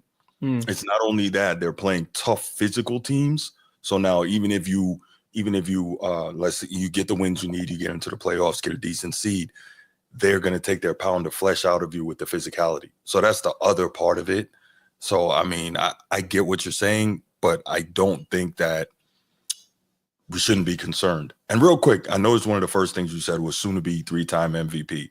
And Lamar's playing out of his mind. But there has been, I'll say, they've wanted the powers that be have wanted Josh Allen to be MVP for like 5 years now. And that dude is balling this year. We can agree on that, right? Yeah. I mean, you just knocked off the MVP, the Super Bowl champ. Well, I mean, not even just that, though, but I mean, he's playing ball. So we got to see what he does the rest of the way. I don't think it's foregone that Lamar's going to get his third and his get this back-to-back. He obviously he's a leader in the clubhouse right now, but I don't think it's foregone. If Josh Allen keeps playing the way he is, believe me, there'll be a lot of votes that are going to go his way. Yeah, I can see that along with voters fatigue. That too, yeah. That's a real thing. Yeah, we know that's a real thing. So just wanted to throw that out there as well. I would say something, but it's not even worth talking about. Josh Allen, I got it. Just mute your mic, bro. Let it all out in your house. Yeah. It's not. I do like it. I mean, I think like Lamar Jackson, this is that point in time of the year he definitely starts playing a different level of football, where he's more like figuring it out. Like he took the first 2/3 of the season. Is like, okay, this is what we're doing. Okay, I don't want to do that no more. Let's go and get it. All right, we gotta get in the playoff hunt, right? Like I said, they control their own fate. You go and you beat the Chargers, you beat the Steelers, you beat the Texans, you're in. You beat 2 out of the 3, you're in, right? Those are the 3 teams that are either in front of you in your division or in front of you in the standings, to where if it did become a wild card thing, you have the lead on them, right? Right. I mean, you were undefeated against the NFC, right? So you're not worried about the Giants. So you're not worried about the Eagles in a sense, right? That should be a good game. So, but you're undefeated against the NFC. So, play with your strengths and don't play with your food when it comes to the people that are in front of you in your own conference. Don't play with your food. Go out there and get it done. Todd Monken, bro. That's what I'm football, bro. That is my biggest worry. I don't trust that guy. I just that is my biggest worry is Todd Monken. Great call there. Mm-hmm. Other than that, man, that's all I got. All right. G, do you want to add any final before we go ahead and open up the phone lines, man? Nah, this gonna be a quick one tonight. Yeah, I think man, so. I'm proud of him, man. Yeah, I'm proud of him. All right. Yeah, man, you've been doing all the yapping tonight, man. I've been chilling, man. I've been listening. Have I? My bad. Yes, sir. Yes, sir. Yes, sir. I gotta put a timer on you. All right, y'all. So the lines are open 904-219-8264. 904-219-8264. And it's scrolling on the bottom of the screen. Give us a call. Let us know your thoughts on this topic. And what you think about Baltimore going forward, how hard it's going to be, or if it's going to be simple for him, if I'm overreacting, because I am a bit concerned. Talk him off the ledge if you can, okay? He's panicking. He's hitting the panic button. Concerned. Yeah. I mean, you look at your losses this year: 27-20, 7 points; 26-23, 3 points; 29-24, 5 points; 18-16, 2 points. I'm not too concerned, right? If you're getting cooked out there, it's a little of a concern. But those are tight games, and like 2 of those are divisional. Mm-hmm. So the Browns and the Steelers, they're both divisional. Right. Those, we always say that those are the tough ones. So let's go ahead and take this call. Yep. Bruce, what's good, my man? What's good with y'all boys tonight, man? Maintaining. I want to see something about this playoff.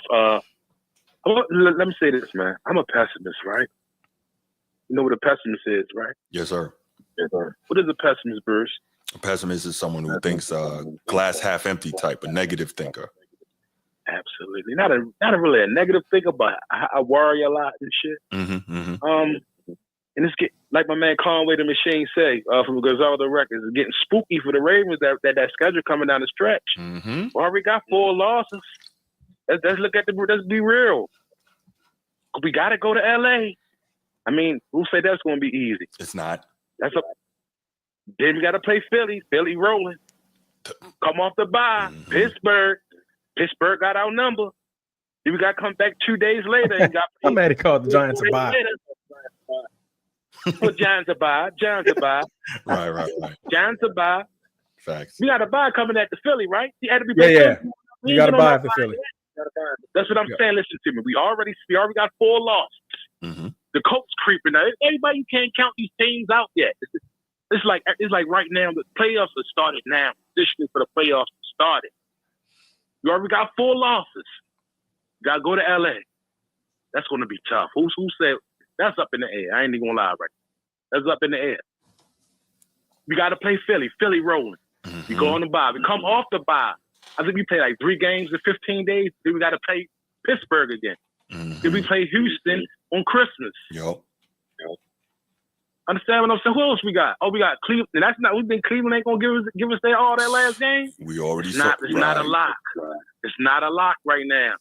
We already 2 games behind in the AFC North. I'm looking at it in that perspective. It's not gonna be easy. I'm not worrying, but I'm like, it's a possibility.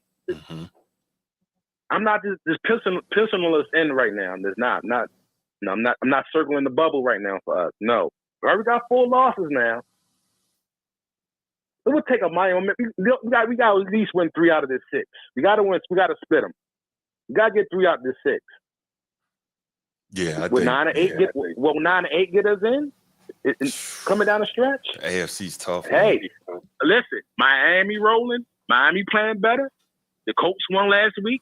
Give Richardson his flowers. Who saved? The Colts won't go on the run. Who say Miami won't lose another game? Miami playing well since Tua came back. We got to look at those things. We got 4 losses now, and I contribute that. And I'm not even mad about the Pittsburgh loss. Know why? Because we already lost to Cleveland and what'd you call it, and the Raiders. That was worse than the Pittsburgh loss. Yeah. So I'm already immune to the losing of stinking it up. But I'm looking at it like, damn, we already got 4 losses. We in the 5th seed right now. The playoffs started today. I thought it was. We still got 6 games. We're in the 6th seed. We the 6th seed. Look, one more, we 7. And one more after 8, we out. So there's only 7 teams make it now. Yeah. We gotta tighten up, man. It's we really gotta tighten up. I'm the big brother who I'm the big brother that worry about everything. So like we had a family, I'm that big brother. Like, okay, everybody like, yeah, we gonna make it. I'm like, no, man, if we don't tighten up, we don't make it. I'm that brother. You know what I'm saying? Yeah, man, it's getting spooky, man. Like that's a tough stretch we ready to come down. Yeah, that's what I was kind of saying to G and Transformer. And again, I'm so worried about Todd Monken, man, because I just have a lot of problems believing in that guy. I'm just not sure. No, I don't know that. One thing I hate that quick screen shit. I hate that shit.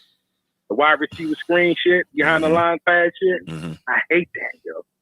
I hate it. I like it when it works, but most of the time it don't work. Right. It don't work. It just, I hate that shit. I'd rather for you to give it to Derrick Henry that carry right there. He needs to get 25 carries a game anyway. That's what I say. And plain and simple, Mike Tomlin smarter than John Harbaugh. He's an outstanding period. coach. He got outcoached. He got outcoached by Mike Tomlin, period. Down the stretch. Mm-hmm. Even though we made, 12 penalties? Yeah. 3 turnovers? 2 missed field goals. Yeah. 2 missed field goals. Derrick Henry fumble on the first play of the game. And we still was in it. But still, at the end of the game, when the time came, when that 2-point conversion came up, Mike Tomlin seen what they was going to try to do. He called that timeout, and he adjusted his defense. We didn't adjust our offense to what they was trying to do to us. So you know what happened? They Baltimore flipped the play and tried to run the exact same play just to the opposite side. That's why basically. But that's bonehead. I'm like, come on, man. But still, Mike Tomlin, he called that timeout for a reason. Mm-hmm. And they, from what I look at all the press conferences. They say, what you call him? Patrick Queen. I watched his conference. Yeah, I watched his post game. He say he knew what it was going to be. That's why they called the timeout. So they basically giving Patrick Queen the credit for that 2-point conversion, which was a horrible call. I'm going heavy package. Pat would call, get that bitch the big fella. Let's go. Mm-hmm. Push or something. Push. Try to get cute on the goal line, man. So basically, Tomlin is smarter. This is one step ahead of John Harbaugh right now. I don't know. I think a situation like that is where the physicality has to come in. Well, I'm talking about the 2-point conversion, and I agree with what you said about the heavy set, 2 tight ends and all that. Like, load it up. Absolutely. Hand Derrick Henry to rock, and if that's a time where you have to be able to convert in a situation like that. And you show we are a physical football team. We can match up with you. And when it comes down to it, we can get those couple of yards. Absolutely. But I agree with you.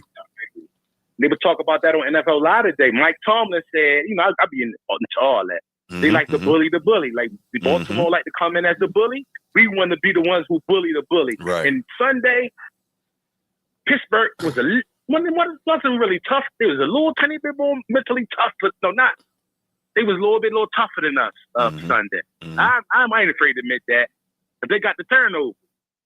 And I'm gonna give Patrick Queen his flowers. The kid played good, man. I give it to him. And I don't like how they did him. Come on, they offer him nothing. Like what was it? What was going on in there? That Jones got no rap for him. Like what was that? Yeah, I don't know. You thought Smith was the guy. That's some inside shit, but still, like they didn't offer him nothing. Like they didn't show him no love. Like basically, like scram. Like Trent Simpson is the one. Like they didn't show Patrick Queen no love, like in the free agency, like nothing. Like he said, was it nothing? And he said he's heard about that. He said he heard about it. He said that shit motivated him to go to Pittsburgh. He said he was hurt. I can respect the man that's showing that vulnerability. He said he was he stung. That shit stung him a little bit. It stung, and his absence has hurt us. To be truthful, I don't care what nobody says. Trenton Simpson is not better than no Patrick Queen. Period. He is not. Right. He is not. Trenton Simpson is not better than no Patrick Queen. I'm sorry. He just not. So far it's like, gotta tighten it up, man. These games not gonna be easy. It's not no shoe in. We're gonna get in. They said we 99%. You see, I was looking at the statistics of like how chances of teams that are making it to the play. They said we 99%. I think I saw 97. Yeah. 97, but still, man, it's getting spooked. I'm about to get into that in a second. We already in the sixth slot now. Mm-hmm. Come on, every game is a must win from here on out. The playoffs have started now. I agree. The playoffs has started. We already got 4 losses. We ain't got no more. We ain't got really got not no wiggle room. But we probably gonna afford to lose two more games. We get it 10-7 probably get us there because we beat Denver already. In Houston gonna win the South. So they no. Who we beat? We beat Denver. We beat somebody that's leading the conference. Well, anyway, the Bills. Yeah, we beat the Bills. So they ain't gonna matter because the Bills gonna win the East. So let's count that out. They're gonna be second, first seed anyway. You know what I'm saying? But we do got one up on Denver right now. So, hey man, hey, it's not looking as spooky as you said. It's not looking as spooky as you said it was, man. It's not, man. Because when I look at the standings, right, you got to look at the teams that can catch you, right? The only teams that can physically catch you would be the Denver Broncos or the Indianapolis Colts. Those two teams got to play each other. Necessarily, because Miami 5-6. Miami has to literally go undefeated. They're not going undefeated. We can't say that until it happens. So they would have to go undefeated, and you guys would have to lose 4 games. You think you're gonna lose 4 games? Man, 4? That's a lot. I don't think listen.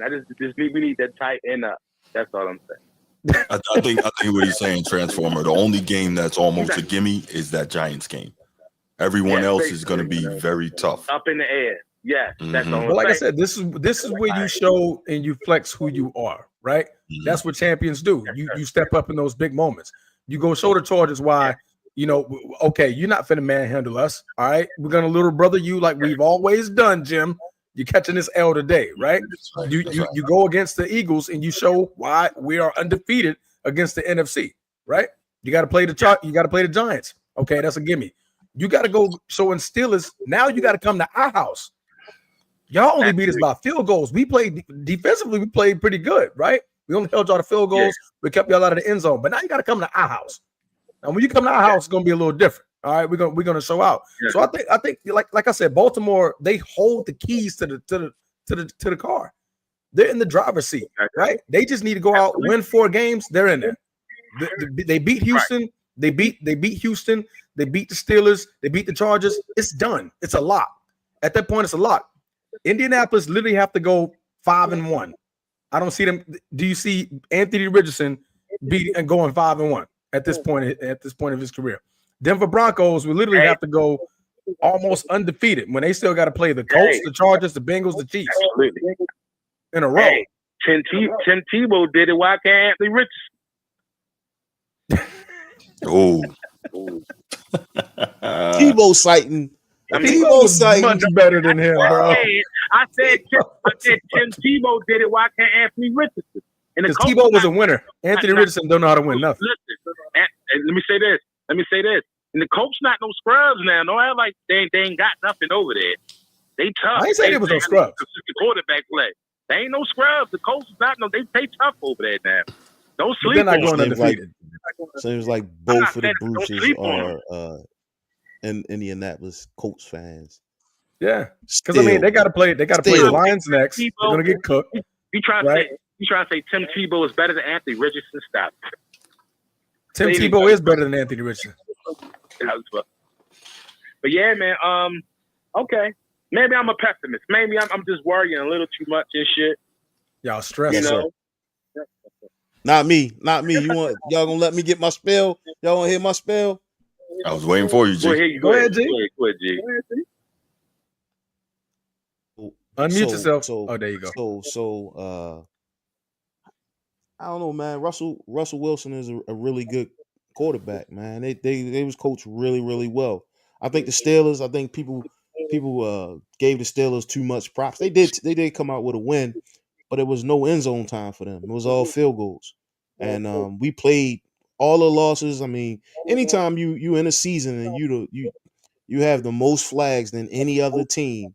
I don't know how many flags we average in a game, but I know a lot of the big games we had like a lot of flags, right? You remove those, at least half of them, right? It's a different game. But then think about this as well. Like you got your quarterback who hasn't been running the ball, which means he hasn't been getting hit, in the legs. And what we saw last year on his run to MVP, he didn't have anything left in the tank when it came time for the playoffs. And so maybe, just my thoughts. Maybe they trying to like not have him take as many hits as he was the year before that. Now the MVP, that doesn't mean anything to slate or slaughter these quarterbacks, right? You just want to win in the pocket. Now we changed the offense, and now we really starting to run the RB the run option, and we really starting to make players make decisions. It becomes a different game at at fourth quarter. So I think when there's no need to kind of panic right now, right? Like if anything, we need another kicker, right? Somebody who can we can depend on more so than to worry about like what's going on with the offense right now. I think after we've seen Lamar be as vocal as he was after that loss and kind of like on the sideline. I don't know if you guys was watching it when Hill got the ball taken from him, right? He cussed his ass out that whole series that the Steelers had the game. And every time they cut to him, he's still like chewing his ass out. Like, man, you got to understand what I'm saying. Like this kid is a leader. And I think when we play against the Chargers, you gonna probably see him at his best. So I predicted Jackson 5 just because. I'm just gonna throw that out there. I predicted Jackson 5 just because. We saw it. Was it the week before last when the ball was just dropping off of motherfuckers' hands? Like the ball was hitting people in the face and shit, and they weren't catching it. They came back the next game and demolished. Really good game. Nobody talking about, oh yeah, we ain't gonna make the playoffs. Everybody on high. Then we get punched in our mouth by the Steelers, right? Literally And punched you in our lost mouth by by the Steelers. 2. It's not like you got And we drugged. lost by 2. All Yeah, our you didn't losses, get like you said, you drugged. went down the line. All the losses was like within a touchdown, right? All of Yeah. them, every last one of them. And we still lead the league in flags. So, man, like I just and if you So look at the week before that, when we played against the Bengals and damn good Bengals offensive team, right? He was able to stay afloat even with the flags at the end of the game. What we saw this week was the refs making a conscious effort to throw flags on us when we do something wrong, even if that shit didn't have nothing to do with the play. They still was throwing the flags, and so I don't think they missed one this week. This past week, they did not miss a flag. There was no calls missed. They got 100%, and I think that was just a wake up call. And Steve, there's no delusional. We talking about a 2-time, damn near 3-time MVP right now, man. You my guy, but yeah, man, you got to respect that man's craft. Hey, do y'all think Lamar's scared of Pittsburgh? Like literally? no, he's not scared, but whatever they do schematically gives him problems. He's not scared though. Oh, okay. You Just like saw the heart John on is. that last drive. John is. yeah, right. You say, bull? I mean, he wouldn't have had a pick. It would have been no interception. Yeah, he would have. His pass percentage was down, but somebody strong on the receiver or the running back to get that Right, pick. true, It wasn't like true. he threw it Don't at him, talk and about then that. when To me, when there was like times where he was going to throw the ball and he could have threw a pick, he overthrew the shit because Steve they is had a wild. break on the ball, I and was so watching first take the day. Man, Doug said Lamar had played a bad game. He ain't played no bad game. If you really watch, Lamar didn't play really no bad. He had a couple overthrows, but he played a good enough game to win. So what happens is Bruce, when you Yeah. have a certain level of greatness and then you Yeah. play like that, it looks like a bad game because of what's But it expected of you. wasn't. I'm not saying wasn't. it was. I'm saying Lamar is so great, and what we've seen from him looked bad. What we've seen from him made it look bad on Sunday. You see what I'm saying? Because you know how good he is. And the man shot this. Y'all think it's conspiracy against the Ravens with these flags? Y'all think No. bigger than No. football? You think it's a conspiracy going on? Like, Because half of them are pre-snap. and now image. Yeah. Do you think No, you believe in stuff discipline, like that? brother. Like It's strictly theories and discipline. shit. Like certain motherfuckers are gonna get favored and certain motherfuckers Nah. not. You feel me? You don't No. believe in that? I think it's discipline. It's not the first time we seen the Ravens offense have these problems under John Harbaugh. It's not the first time. It's more of a coaching issue than it is a player. But I mean, you still have these rookies, right? Who, Steelers Ravens is a really big game. Steve is on the winning side of it right now, but I'm pretty sure the next time we play him, he probably won't even show up to the show because I'm gonna cook him. But more importantly, like I saw Justin Fields sighting, which it gave me concern. I'm like, damn, was they really like, because Russell Wilson wasn't getting it going, that they was thinking about replacing him with Fields? Was that a thing? No, it was because what they wanted to run. They wanted to run the clock out. Exactly. That was a fact. Yeah. So they're like, we gotta make sure that we get this first down, and Fields is more capable. And they were right. It's just that Justin Fields damn near fucked it up almost. Speaking of that, why didn't they adjust? And they seen Justin Fields come in the game. He already beat. Where's the intuitive? I keep forgetting we ain't got no Ray Lewis's on the air reads on that thing. He just to run for 9 yards scot free like that. You know he gonna keep it.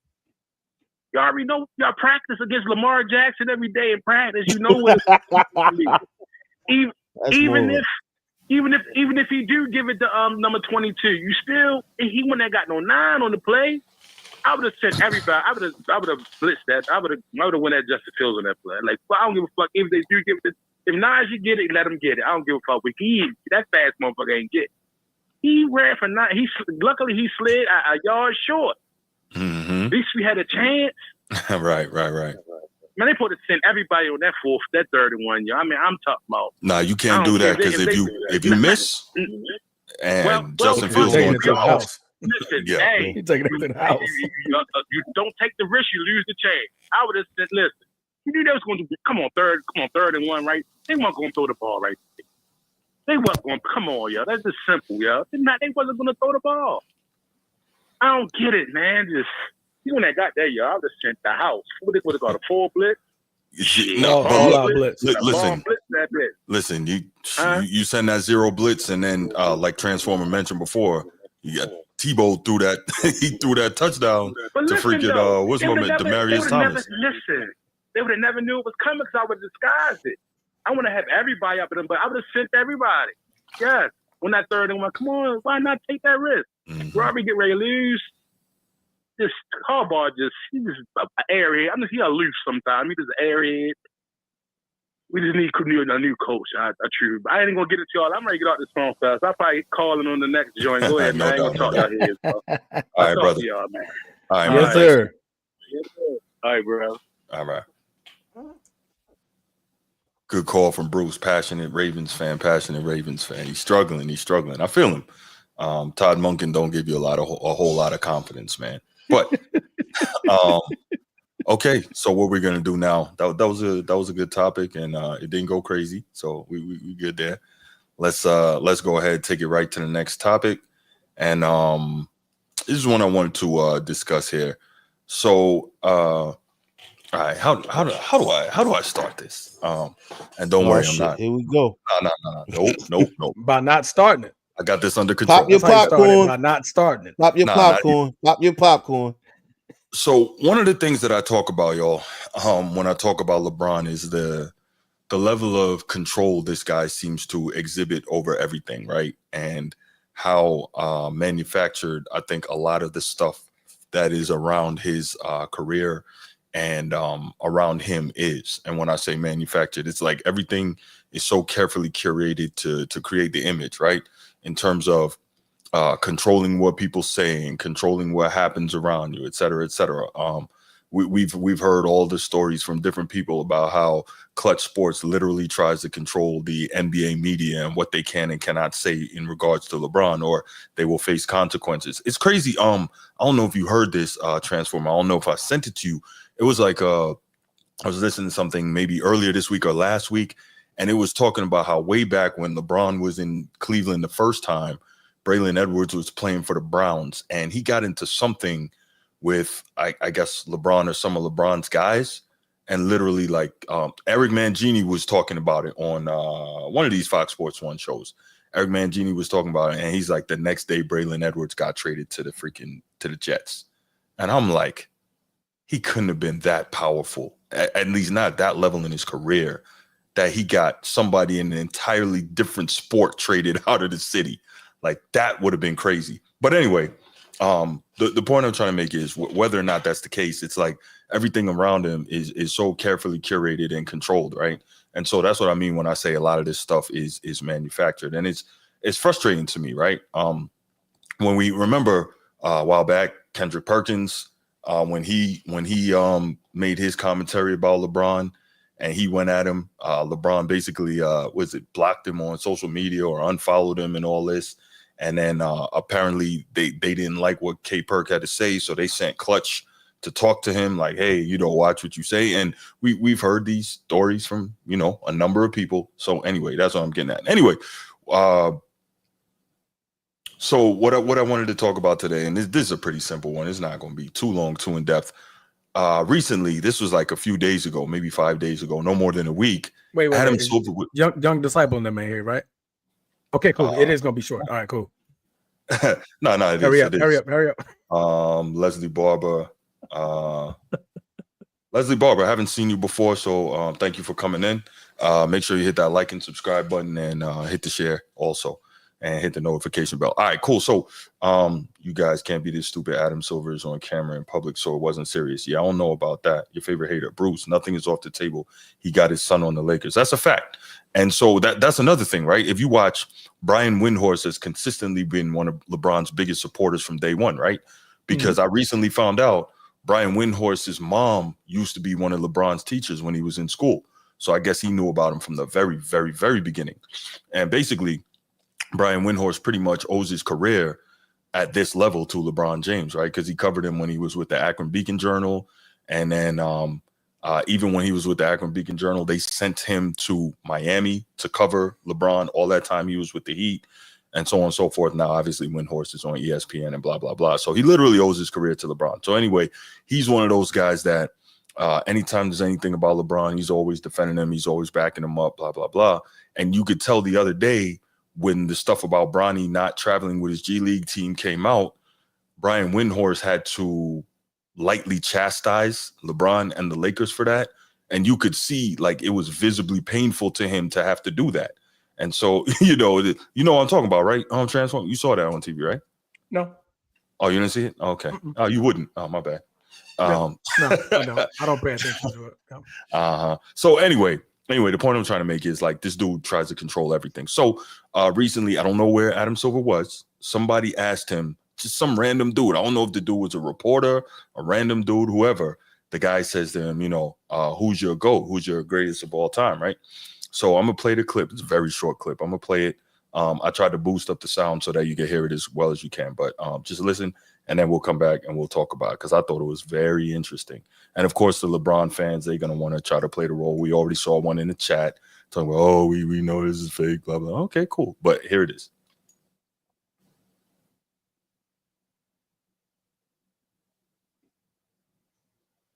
Can't hear anything, bro. Yeah, we got some technical difficulties here.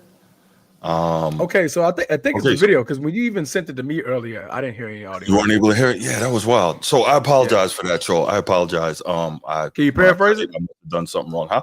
Can you paraphrase it? Yeah. Matter of fact, give me 2 seconds. I think I got it here, and I'll just play it so y'all can hear it. But yeah, this was whoever the person was asked Adam Silver, who's your GOAT, who's your greatest player of all time, and Adam Silver was like, Michael Jordan, but don't tell LeBron I said that. And I was like, wait, what? Like, you the damn commissioner. You say what you want to say, Like, that was crazy to me. Let me see. Here it is. Michael Jordan, Silver declared, quickly adding with a smile, and don't tell LeBron I said that.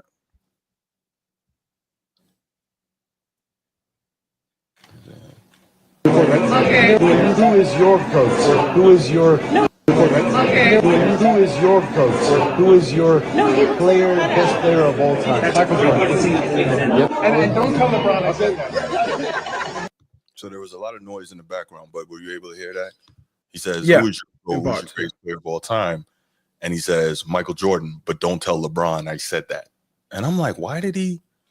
Like, I've never heard a commissioner say something like that. That was real weird to me. I'm not sure why he felt the need he had to say that. That was kind of strange. So all right, I'm gonna stop talking now. I think there's a video on it too. What are your thoughts on this? I'm gonna start with G, and then we'll get to Transformer. What are your thoughts on this, G? Man, I really don't care too much for these commissioners, especially if they never played the game. Say that again. I Say that again. don't care too much for these commissioners, Mm-hmm. especially when they haven't played the game. I think him saying that MJ is his GOAT. I mean, it is what it is, bro. Like he's just a lot of it's that we already went over the topic where this GOAT debate shit and how it's just designed to bring people in and have something to debate about.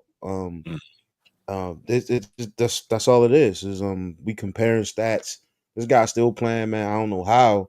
I have no freaking clue how he not bone on bone pause out here playing basketball, putting in triple doubles. It's crazy.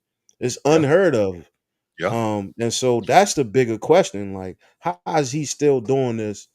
But no one else has ever been able to fight Father Time the way he's been able to do it. Mm-hmm. And maybe he's a GOAT in that aspect of it, right? Like he's been able to keep himself.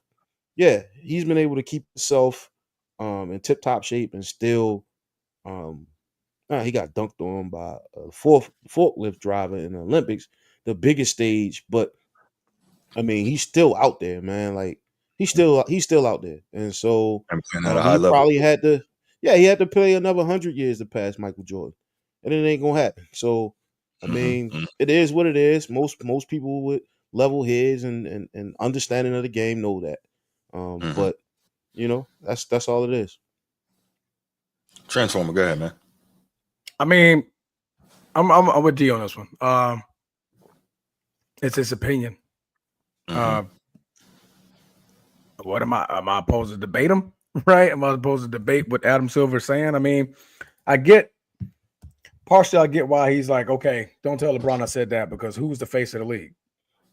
It's LeBron James, right? So I mean, he could say that as a pun. I mean, as he said, he jokingly smiled about it when he walked away. Like, okay, don't tell the face of the league who I'm currently put in charge of the product that I'm commissioning. Don't tell him. Yeah. And then walk away, right? If he didn't want LeBron to hear it, he would have never said it at all. Adam Silver is a smart man. He's not dumb. He's not retarded. He holds massive amount of PhDs. If he didn't want to say it and he didn't want LeBron to hear it, he would have never answered the fan in the first place.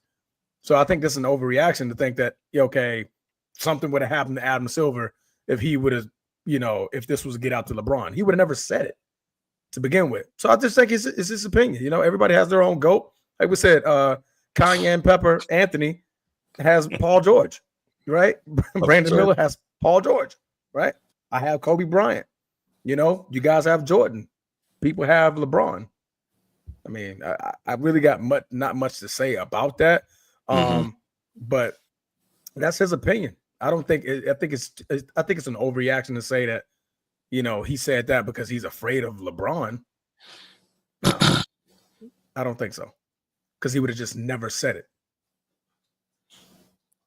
So for me, less about the GOAT debate, right? Because as I've said how many times, I don't believe there is a debate. There's no GOAT debate. That's another thing when it comes to LeBron that's so totally manufactured. There's no real GOAT. There's no real debate there. That's silly. So I'm not even going to go down that route. I just thought it was interesting, whether it was tongue in cheek or not. Why would he have to feel the need to say, "Don't tell LeBron I said that"? That's really weird to me, right? Because let's say, when Kobe was the face of the league, right? When Kobe was the face of the league, somebody could have said Michael Jordan is the greatest, but don't tell Kobe. Nobody was going to say, but don't tell Kobe, right? Like, why is I guess I'm asking, why does there seem to be this need by all the members of the media to dance around anything when it comes to LeBron? There seems to be this legitimate fear of offending this guy, and it's crazy. Well, we're talking about the commissioner, not the media. And that's true. That's true. But I'm just I bounced it to the media because obviously that's where my mind is. And then, like I talked about in the opening of this topic, just hearing the way the media does it in terms of dancing around this dude, even when he needs to be critiqued or criticized or whatever the word you want to use is, they always have to put, well, let me start by saying LeBron James has had an incredible all-time great career, and LeBron James is Mount Rushmore, a great father, and da-da-da-da, and when his wife gets groceries, he helps her bring the groceries in and put them in the fridge and all this crap, right? So, all right, cool. You always got to hear all this other stuff. You're prompting young disciple to come up in the chat, bro. I'm just saying, you always hear all this other stuff before that happens. So anyway, I just wanted to kind of address this because I thought it was real interesting that he felt the need to say that like that, because I've never heard that said. I've never heard that, any other player be referenced in that way, like, but don't tell so-and-so I said that. That's really weird, right? Like, I know it's a different sport, but if somebody were to say, who's the best quarterback of all time? Oh, it's Joe Montana. But don't tell Tom Brady I said that. Like, that stuff doesn't get said. You know what I'm saying? But I think you got to also look at it's Adam Cordy Silver's quirky. He's a quirky type of guy, right? Like, tries to be funny. Donald Sterling ain't saying nothing good about nobody. David Stern, my bad. I said Donald Sterling. I know what you mean. David Stern is a complete asshole. He was an asshole. Right? Yeah, I went off one day on David. I went off one day. Somebody mentioned that buff. Excuse me. I ain't going. We're not doing this today, fellas. Yeah, we're not doing this today. David Stern was without me saying lack of better words, a D-head, bro. Like, he didn't care. Yeah. If it didn't go his way, he's gonna veto it. As you can see, with plenty of ways, right? Adam Silver is that real quick, though. Friendly guy. So, but guess what, though? We've all had leaders that are friendly and leaders that are the D-head. And guess who makes the better leader most of the time? It's generally the D-head, because he makes stuff happen. The league, I'm not going to say the league itself, but what David Stern did was consistently place a better product on the floor that we have now, no matter how we feel about him as a person. The product that we got was way better than, and all this international that's allowing the league to, continue to flourish, because realistically, as a domestic product, the league is suffering, right? We know that. But China is the number one consumer of the NBA. So they're making tons of money off China, tons of money off Europe, and now they're even really digging into Africa, right? Pause. So they're getting a lot that now they're really trying to mine this, the African continent for more money and for more players, etc. So I'm getting all that. But at the end of the day, to your point, to push back, I would much rather see, obviously he's dead, but I would much rather see David Stern as the commissioner than Adam Silver. Adam Silver is terrible. He's a terrible commissioner. One of the worst in the game. He stinks. He's not good. But I will leave it right there. I'm not going to, like I said, I told you all, I'm not going to go down the rabbit hole. I'm going to leave it right there. But I like that, Laker Nation. I don't think he gives a damn. I think he does. I think he's afraid. Honestly, it was a joke, because okay, you're the commissioner of the NBA. That's a different level of voting, right? You got to be out your mind to say LeBron got that much power that he can have something happen to Adam Silver on his way out the door, right? It's not like he, what is he supposed? What he's supposed to say? Like, Adam Silver need to be out the door. He gonna get him traded out of being a commissioner? Nah, man, nothing's gonna happen to him, right? I think it's a little bit of an overreaction. Like I said, he jokingly said it. Hey, don't tell LeBron I said that. Adam Silver, to be quirky, he's more player friendly. He's player fan friendly. That's the type of commissioner he is. Player fan friendly. Whatever it takes to make the fans happy, smile, the younger generation, not ours, Bruce. So I'm not going to say to make you happy, but to make the younger generation happy, he does it. He's going to implement it into the league. And in the next 2 years, it's a definite fact. We're doing this, right? This makes the next generation happy because he's targeting the younger generation that's before us. The man's smart, right? The man is a genius when it comes to his craft and being a commissioner in his own retrospect, right? If he didn't mean to say anything to offend LeBron, he would have never said it. He would have easily just said, "Oh, so I'm just not going to answer that question, guys. You guys know, commissioner of the league, yeah, some jazz, the Euro step, James Harden, that joint around the question, and he would have kept it moving because that was just some random fan, some random guy, right? It's not like there's I didn't know who that reporter or something like that. Just a random guy asking the question, like, "Hey, maybe he thought since it was some random guy, he could get away with it without it." No. Everybody knows that shiny bald head, bro. You're Adam Silver. You're commissioner in the NBA, bro. You stick out like a sore thumb, right? What? All right, go ahead, man. Bro, you can't be making everything a pause. Let's be serious God, sometimes. man, I ain't even say Let's nothing. be Man. serious Go ahead, sometimes. man. Like, dang. Like, I ain't even say nothing. You can spot Adam Silver out in the whole crowd and be like, yeah, that's Adam Silver right there. Like, he ain't blending in with nobody. He's not blending in with nobody, right? Oh, my goodness. But, yeah, I just think it's, yeah. If he didn't mean anything bad, he wouldn't have said it. Fair enough. Well, we can leave it right there. I told y'all I wasn't, I just wanted to. I'm just trying to get up out of here before, Man, I want you to be proud of me, man. I think I did well with that. I think you did great because you could have went down a whole tangent. I told you I wasn't going to do that. LeBron is the massive media manipulator.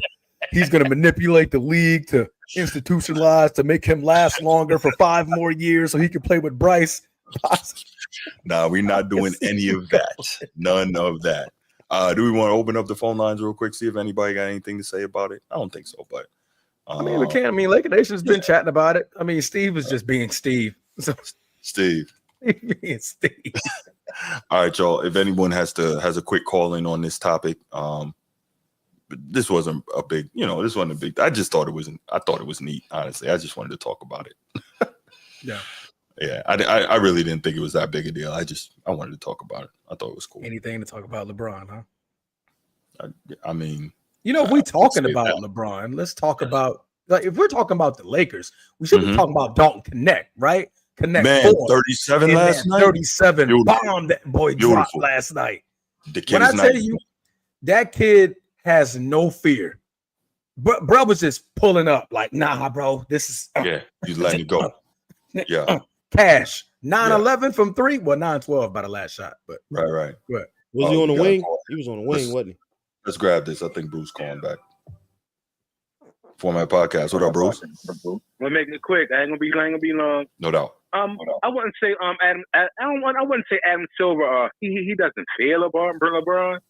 I think you got respect for him though. I think so too. I think he holds his word. His word is. I think they go to each other I think Adam Silver probably goes to LeBron for insight and stuff like that. I think so. They hold conversations and stuff. I see LeBron being the commissioner one day of the NBA. I could truly see that. Nah, I think he'd be an owner of the NBA. Nah, you want to be an owner. I can't want to be an owner, but I can see. What's the name of his firm with Rich Paul and them? What's the name? Clutch. I can see Clutch Sports gonna run the league one day. Telling you, Bruce, be prepared for it, brother. I was messing with you. But wait, what'd you say? What'd you say, Bruce? Number 2? Clutch Sports will run the league one day. They already run the league. LeBron, because I can see LeBron being the commissioner of the NBA, though. You can't see that? You don't think I see him being more of an owner, though. Mm-hmm. Because he likes team manipulation, like player manipulation, manipulating rosters and stuff like that. And I think you got to have a different level of degrees for it to be a commissioner, though. Like you have to have a certain amount of degrees. Yeah, most of the commissioners are lawyers. Yeah, most of them are lawyers. So, you got to pass a bar and all types of stuff. Trump not a politician, but he's the president right now. Well, all right, we are not going that far. Come on, Bruce, number 2. Wheel us back in. Come on, wheel that joint back in, bro. No. They eat the dogs. They eat the cats. They eat the dogs. They eat the cats. You know why, yo? We're not doing this. Baltimore. I'm from East Baltimore, bro. None of that shit don't matter to me. Like, I just live life. Ain't don't what I expect Steve to do. So don't take it like, you know what I mean? Don't bust my balls about playing the man name, man. But I'm saying, I just feel like I'm still like respect LeBron. It's not fair. It's a respect thing. No. I listen. In fairness, I was just being silly, man. I think he does respect LeBron. And in all seriousness, though, like if you're Adam Silver, why wouldn't you? LeBron's been in the league 22 years. He's your most tenured guy among the players. That's a guy you should look to. LeBron, Chris Paul, those guys. So it is what it is. He'll be the first player to play 30 years in the NBA. Right. LeBron, a model citizen, man. He no drama, no man. Listen, I don't know why your personal vendetta against the Bruce, but I mean, ain't gonna get into that. It'll be a whole 2 hours on the phone. Nope, Don't we're do it, not don't doing do it, that. Bruce. Yep, not doing it. Personal vendetta. Personal Not doing vendetta. Jesus. I like that one. Not on I don't Jesus. do Not personal on Jesus. vendetta, and we're not doing But that no, tonight. but seriously though, Directed why attack. you Adam Silver? Hey Bruce? Why you think Adam Silver a horrible commissioner? Damn, I don't think he's horrible. Damn, Bruce, that was harsh, buddy. Horrible. But you know what? You know what? You know what, Bruce? I'll help you out. I'll help you We're out. gonna move on from here, but let's. Okay. I think we should make this another topic, another time. Yeah, I think that's dope. Most reasons. Yeah, I think I like that. Keep on it, man. Quick take, man. Come on. Go ahead, Transformer. No, I'm not going down the rabbit hole. So the way I mentioned this earlier, right? Adam Silver is a younger generational fan pleaser, absolutely player lover, right? He wants to be in that circle to where everybody that I'm commissioning loves me, right? Bruce's mentality is still 90s, 80s. So I'm like basketball wise, like that structure of back. Right. I mean the age, Bruce, but like that mentality of how everything's structured, it's a matter of like things are changing in a direction he just didn't want them to change. But Adam Silver is pleasing the younger generation who's more than willing to accept that change. The 3-point line, all this 3-point shooting. Adam Silver, like, okay, well, let's implement rules and stuff to get more 3-point shooting because all these kids want to do it. Traveling, James Harden. He's like, everything's about a bag. He wants to get hit. Like, everybody got to have a bag. Cool. Let's institutionalize the gather step. Let's start adding that, implementing that. That's pissing Bruce off. Bruce doesn't like that type of basketball. He looks at his Boston Celtics and he's like, damn, that's a really good team. But why are we taking 55 threes a game? Right? Like, why are we airing the football out and having 3-point shootouts? That's Adam Silver. Adam Silver's like, hey, 3-point shooting, those bombs from Steph Curry, Trae Young, Damian Lillard, those guys pulling from 30, that's what gets us the clicks. That's what the young kids like. Let's implement more of that. That's more reason why Bruce doesn't like Adam Silver, because Adam Silver is more like, let's move in that direction. Well, he was pissed at the All-Star game for them not playing hard. So I don't think he wanted to play a little bit hard at the All-Star game. They basically playing 50 put out in the All-Star game. We ain't gonna get too deep into it, but like he was visibly pissed at the end of the All-Star game. Like, what the fuck was that? You nobody play no defense. Like, he was all lost. So and then now I don't want to get into it too deep. I don't want to hold you up too long. I just think he respect LeBron, and I'm gonna say he's a fair up. You know what I'm saying? Hey, Bruce, before you transform, I like that, huh? Bruce, before you go, how much longer do you think LeBron gonna be able to play? At this point, 3 years. Well, the other day he said 2 years. He does the other day too. But LeBron will play for 6. LeBron will go old man game. LeBron will play for 5 years. His pay might drop off, but he could go 5. He could go another 5. Do you think he's still? Do you think he's still chasing MJ's legacy? No, I think the way he's in a different stratosphere now. Yeah, he a different because he accomplished everything he needed to accomplish. His son made the league. Yeah. So he played with his son. That was his dream. He basically did everything he was to do. I think at this point of his career, he's in a part of his career where no other superstar ever made it. Right? If he wins now, he passes Jordan now. Only thing you're going to hear, it took him 25 years to do it. Right. So at that point, there's no point in really chasing a ghost that's uncatchable. Right. That ghost is long gone. Right now, he's creating a different level of like, we've never seen this done at this age, at this stage of your career. Right. He can create that different lane and move in there. And like Bruce number 2 just said, that he got his sons in there, like breeding that up. You know, thinking about that after career move, what he's going to do for the NBA post his retirement. So, yeah.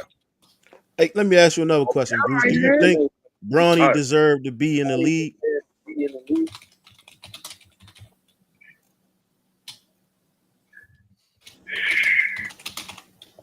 Oh, man. Bronny deserved to be in the league. That's a tough one.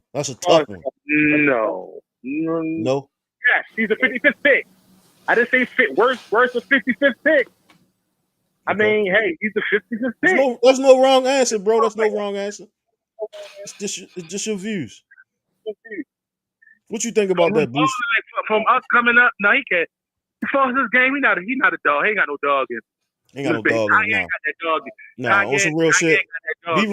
Be real. Who? Who we grow up looking at? Who did we grow up watching, dog? Like, we ain't never seen nothing like this ever. False who?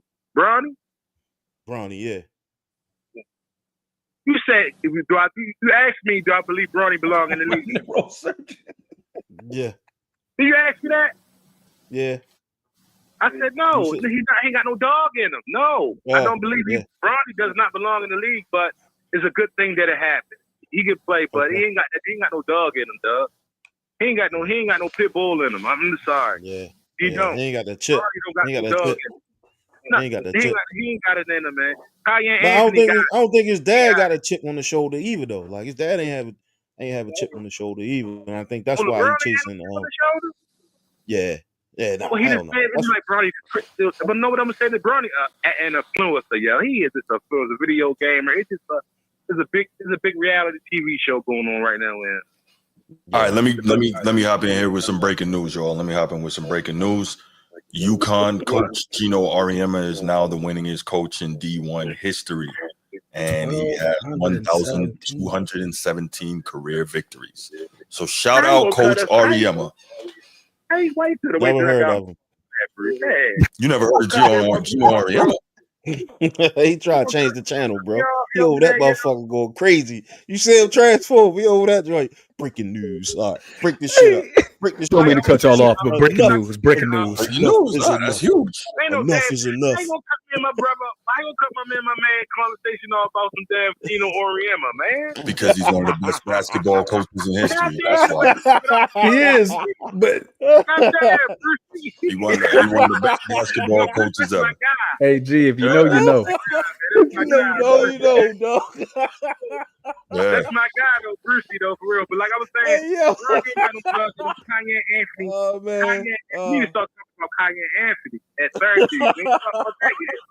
Yeah, we'll do that when he gets there. We'll do that when he gets here. Yo, listen. We gotta run and move on to this next topic, man. I'm gonna hit y'all back. Go ahead. No doubt, brother. Appreciate the call. All right.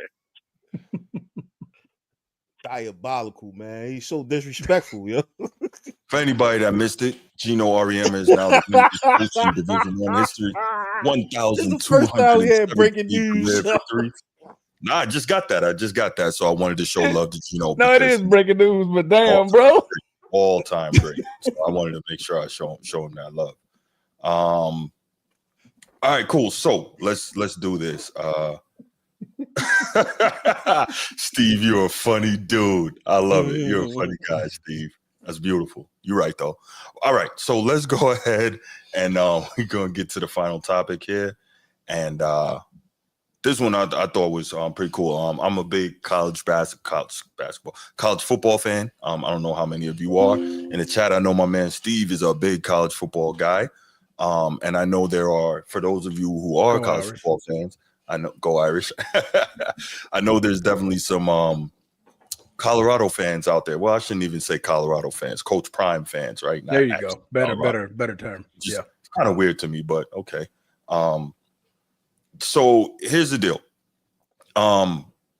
Last season, Colorado went 4-8 in Coach Prime, his first season as head coach at Colorado, right? So we remember beginning of the year, we saw it was all the hype, and First Take went out there for their home games, and Undisputed went out there, and all the different shows went out there, and they had all the superstars and rappers and all that on the sidelines, and Snoop was there, and so on and so forth, right?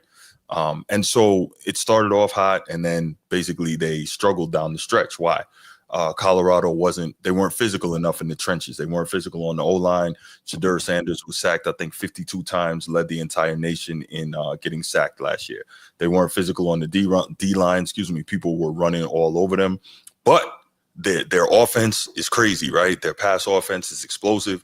They don't run the ball extremely well, but their pass offense is crazy. Shedeur Sanders is clearly the best quarterback in the country, and he's got outstanding players with him. Obviously, two-way superstar Travis Hunter, who is in the lead at this point for the Heisman Trophy.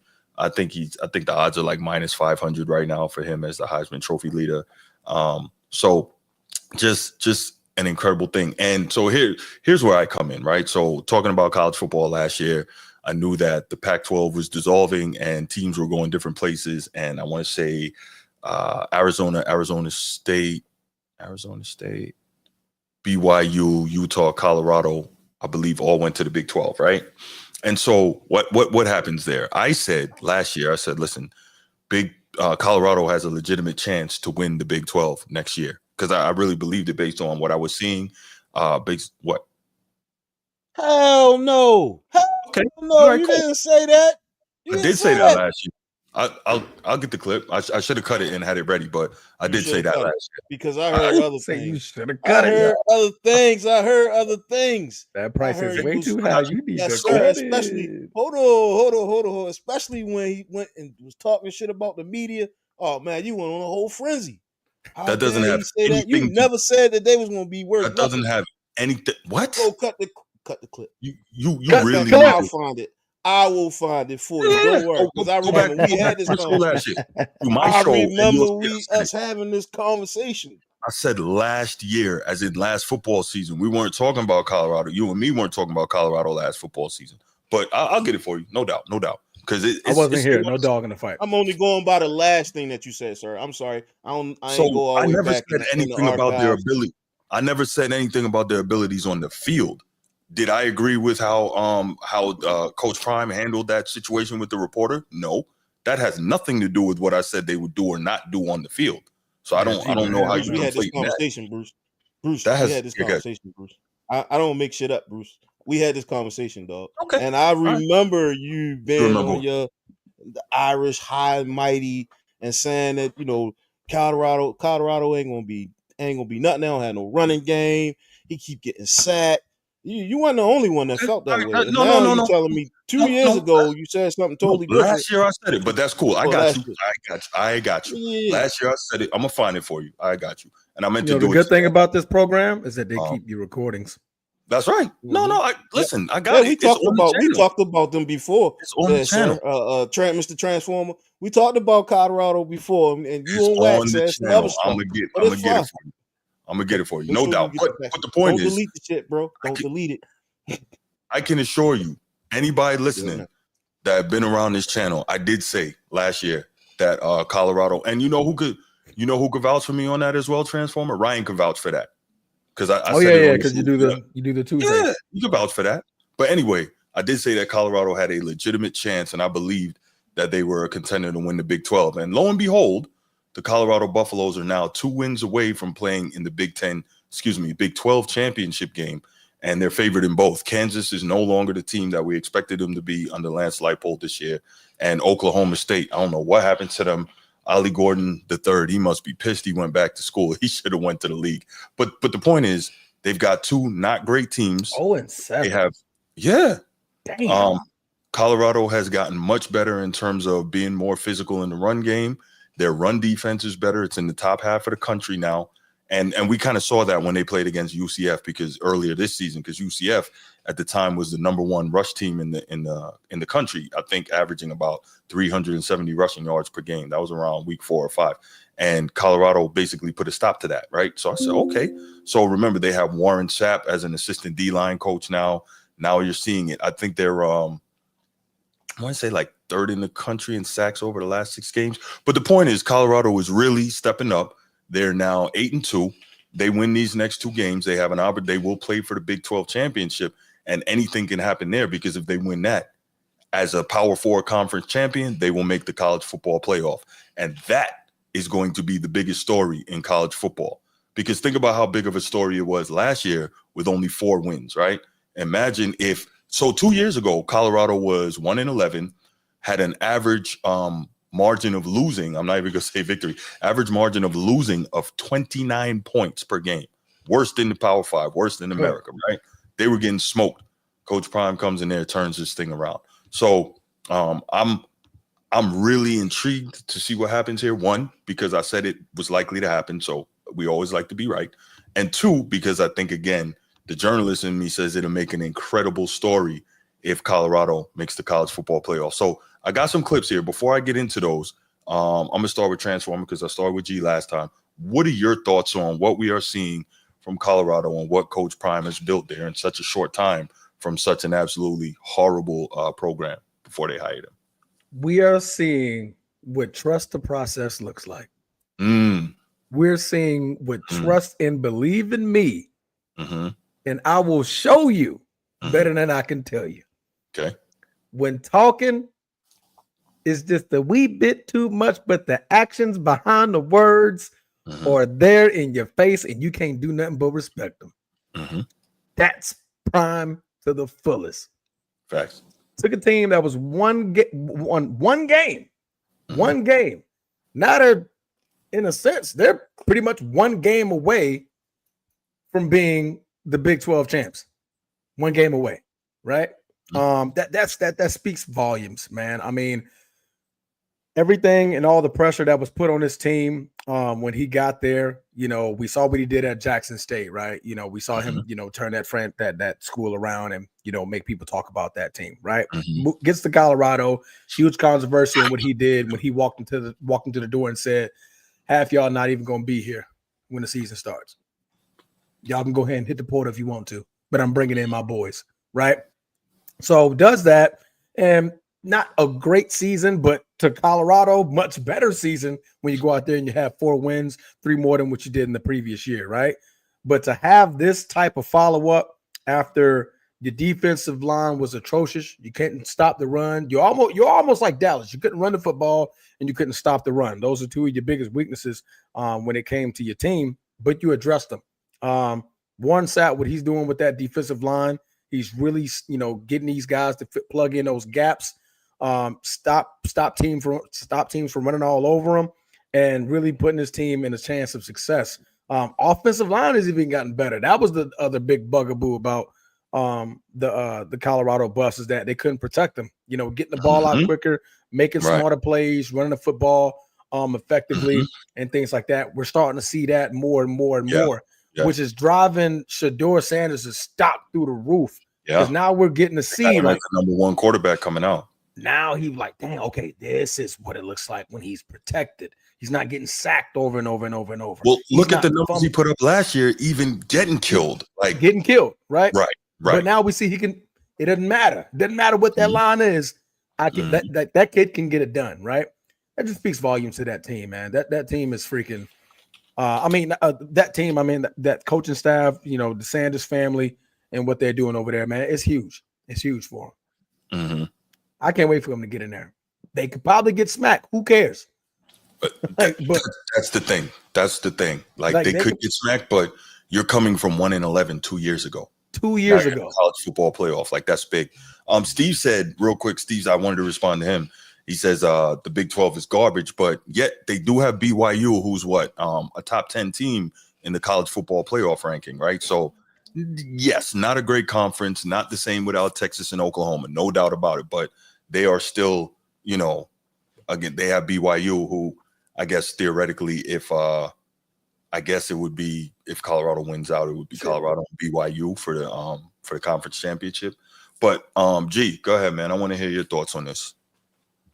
Man, I think it just speaks dividends to, the work that Dion was able to put in.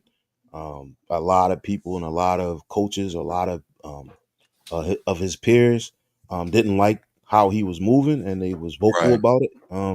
Mr. Saban even went on wax and said some stuff that he probably shouldn't have said about the man. And so to see the viewership, no one really knew what the hell who Colorado was. And I always went on this winning this and said, if they win one more game this year than they did last year, that's a success for them. And to see, talks of them winning that conference or the Big 12, that's fucking awesome, man. Hats off to him and that team and the way he did it, right? He did it with flash and flair against, the norm or against what people believe. They talk about the transfer portal and how heavily he had to lean on it. He came in talking about, hey, look, we building men here. You know, some things that you never really see in the limelight, and that America had front row seats to this. Anything from the flair and flash of having like celebrities at the game, and you start to integrating social media with it, and you see the ticket sales rising. So not only is he bringing wins, he's bringing money to a place where football was probably like the second best sport there. Like I don't know, maybe it's been a while. It was second best. Everything after that was stupid trash. It's been a while since Colorado was legit. I think they shared Michigan's last national championship. I think that was '97.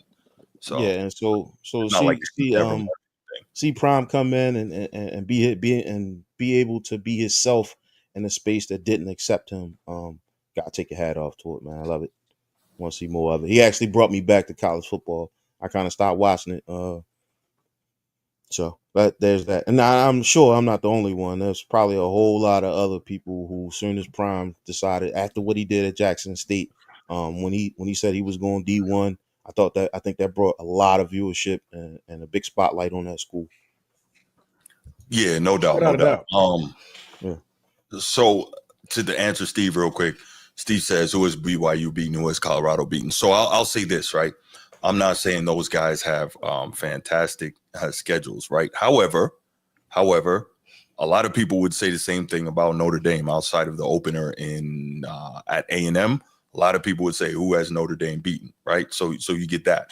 At the end of the day, I think the point here is that you've seen a whole ton of improvement with Colorado. And one thing I wanted to speak to was G mentioned like the flash and the glitz and the glamour. And yes, Coach Prime is going to bring that. However, everybody who talks about him talks about how this dude is an old school football coach. Like he believes in old school football tenets and discipline and physicality and all that stuff. So yeah, it looks flashy and they got a laser light show offense and all that. I always talk about it.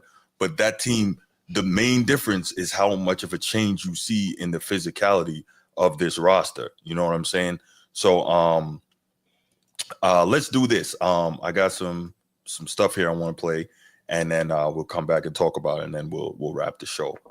So I'm gonna talk about Joel Klatt, Fox's number one college football analyst. He's on the number one broadcast team with Gus Johnson. I love that. I think they're an awesome broadcast team. Anyway, Joel Klatt, here he is talking about Colorado. Take it with a grain of salt that he is Colorado alum, but he is generally very objective about college football. You get a totally different slant than when you listen to ESPN talk college football, but that's a different thing. Here's Joel Klatt. Colorado's pretty freaking good. This is not the team that lost to Nebraska. This isn't even the team that lost to Kansas State. I think we have to leave room for the fact that this team has developed into a top-tier team. And at its best, Colorado is the best team in the Big 12 right now. They're the most explosive. They're quality on defense, and that would be my next point. This defense, led by Travis Hunter on the outside, who does get an interception in that game, is incredibly disruptive up front. That was not the case a year ago. And I mean, that's obvious. They lost the battle up front on almost all occasions last year, both sides of the ball, offensively and defensively. And now this defensive front is active, they're disruptive, and then better yet, they're productive. And again, they were productive in this ballgame. 4 sacks for Colorado, 9 tackles for loss behind the line of scrimmage. And now you look up, and in their last 6 games, Colorado has 28 sacks.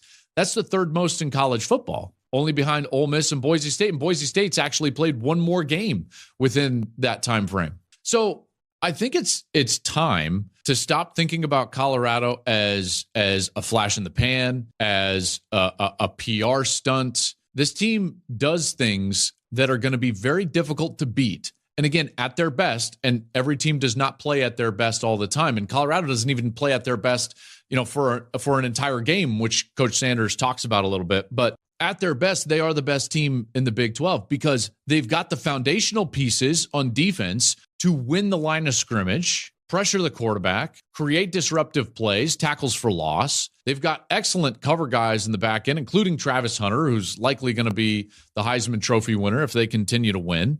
This is a team that is playing as good as anybody in the Big 12 and certainly deserves to be ranked, right there around that 12, 13 mark. I think higher than what the AP should rank them or did rank them. Part of that is that you get the foundational pieces that I've talked about, but then you also get this unicorn player in Travis Hunter. And so just to button this up on Colorado, you're getting the things that you wouldn't expect, like their defensive dominance. And then you pair that with the best quarterback in the country in Shedeur Sanders and the best player in the country in Travis Hunter, and they're going to be very difficult to beat. They're 8-2. They control their own destiny to get to the Big 12 championship game. They control their own destiny to go to the college football playoff. It's quite something. All right, so what is that? What are we doing? That's unprofessional. That's unprofessional. You I can't agree. wear those. I agree. What are we doing? This guy. Okay, I believe you. You gotta believe. Gotta believe. Prime, baby. I'm about to order mine, Go dog. Buffs. I'm about to order mine. You gotta dog. believe. Right? I'm about to order mine.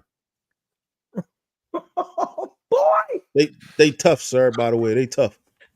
I appreciate it, bro. Yeah. Blenders.com, bro. Go ahead and get you a pair.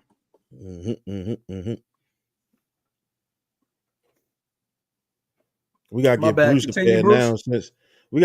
a pair now since he on the bandwagon. I'm good. I'm not a bandwagon guy. I'm good. All right, so with Joe, distracting the hell out of me. I forgot what I was going to say. Prime, baby. It's prime, baby. Prime time. Prime time. Time to shine. Gee, man, what you got on with Joel Klatt had to say, man? I think he gave a very objective breakdown on what's going on there. It didn't really say too much that we don't already know. You're building a team from damn near nothing, right? And in your first year, you already won more games than they did the previous year, and now you about to win your conference, Big 12.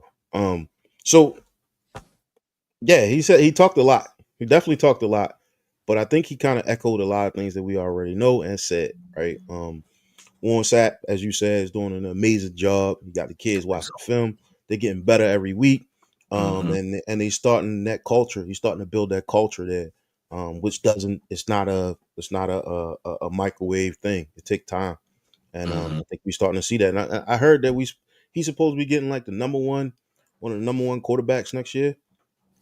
I heard that that's possible. That he's trying to. I heard that. I don't know how far along they are in terms of whether or not he got him or not, but I think I heard something along those lines. I think that was for us. That was a big deal because we wasn't sure if we had conversations about him going to either the Saints, Dallas, and kind of leaving and following his son. But if they bringing in tier 1 talent again, we might see him. I don't know how long his contract is, and we might see him there for a lot longer than anticipated. So could be interesting. Transformer, what you got on Joel Klatt's commentary on Colorado? I mean, he's accurate, man. Starting from the ground, like the change is obviously there. Like we've seen, what he's done with the entire program of the Colorado Buffs, right? And I think one key detail is missing. We know Deion Sanders has a huge platform. All right. Yes. He always putting everything on video, everything on black, everything good he highlights, right? Yes. He also uses that program, that platform to highlight the negative in our players and how we're looking to grow with our players. If you follow him on Instagram, you see a lot of when he got all the players in the conference room, right? And he's putting up grades, reports, essays, like stuff like that. Putting you on blast, right? Like, you're not doing what you're supposed to do. We're not going to show all the glam and the glory. Right. We're going to show that you messing up and you skipping class, missing class. Right. Like he was like reading them out loud. Reports he's getting from teachers about players. He was like, somebody on the third row, this came from your teacher, right here, and he's putting it on his platform. Like, bro, I'm putting that out there too because I need you guys to understand this is serious business. This is what I mean, right? I'm gonna use my platform for the good, but I also want to highlight how I'm making a man out of you, right? I'm teaching you like this is school, all right? You're in college first, right? You know what I mean? Getting you an education while you're also becoming that athlete, right? You know what I'm saying? Because it's a better chance that you're going to get a degree than you're making it to the league. That's the way that's the way college football works, right? So you're going to leave here with a degree. That's for sure, right? And then you could possibly make the league by the way we're doing with our program. So I like what he's doing, man. He's building it from the foundation up. You know, turning boys into grown men, right? So absolutely. I did love what he said, man. I did like. Yeah, I liked it a lot, especially, you know, just breaking down how the build and the change you're seeing in the way the defense is playing, etc. Also got a little bit more commentary. Got some commentary from Colin Cowherd on his podcast, Colin Cowherd Podcast, along with former Alabama quarterback and national champion Greg McElroy. So definitely wanted to play that for you guys. About a little over 3 minutes, and then we'll come back. And then I got one more clip, and then we'll get out of here. You know, it's not a legitimate, well-heeled, strongly capitalized college football program. Deion has made it really fun and deserves all the credit. I think Deion would take the Cowboy job, and Shedeur Sanders, I think he's going to be a really good pro. When you watch Colorado, I would love to see them get in, because I think they have arguably the two best college football players. What do you make of Colorado? I didn't buy them at all early in the season. And now I watch them and I'm like, Warren Sapp's done a pretty good job. They're pretty stout up front. I kind of buy them because I just think if you have the best college quarterback, it's probably worth 2 touchdowns in college football. Probably. I think that Shedeur is probably the best pro prospect right now. I agree with you on the shot clock in the pocket and the pocket mobility stuff, and the awareness of the rush is something that I am concerned about as it translates to the next level. I just, having been back there and been in an NFL pocket, like there are very few clean pockets. Now it's a lot cleaner now because of the RPO and some of the stuff that, you know, you just can do a lot of different things. And one, you can't hit quarterbacks. So that's beneficial as well.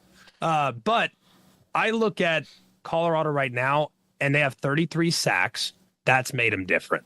They're in the top half of the country in rush defense, which is a huge difference from a year ago. They always had wideouts. The offensive line has been fine, but they really, at the same time, have they played a defense that's anywhere near the caliber of what they would see when they get in the college football playoff? No. And I think the answer to that is no. And I think they would struggle. Can you make it a perimeter game, make it a catch and run game, and their weapons against your weapons, and let's see what happens? And Travis Hunter has 2 picks and locks down one side of the field, and and goes off for $160 in the air. Could that happen? Absolutely. But ultimately, I don't think it would end very well, given the sheer quantity of NFL level defensive players that every playoff team at the top of the leagues will be able to trot out onto the field. So I would love it. I've been shamelessly rooting for them.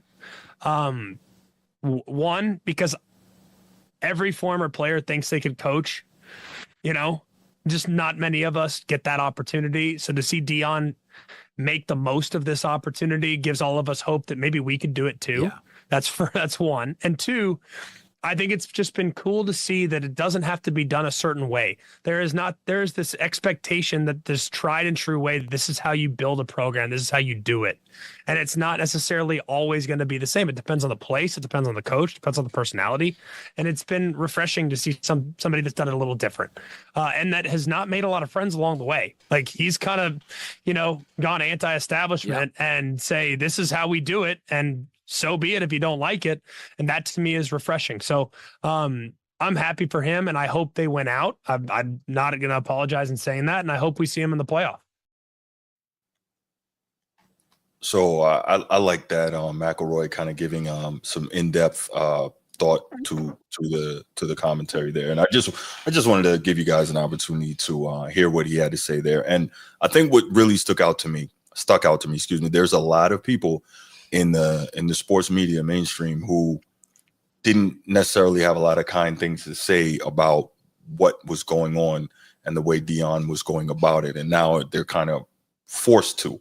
And it's good to hear that he's being acknowledged for what he has done. And I am very much looking forward to seeing what he's able to do. Again, still got 2 games left to win before playing for the Big 12 championship, and then he's got to win that, and then a legitimate shot to be into that. Well, not a legitimate shot. If he wins the Big 12, they'll be in the college football playoff. So very much looking forward to seeing if they can get that done. I think that would just be super exciting for the sport.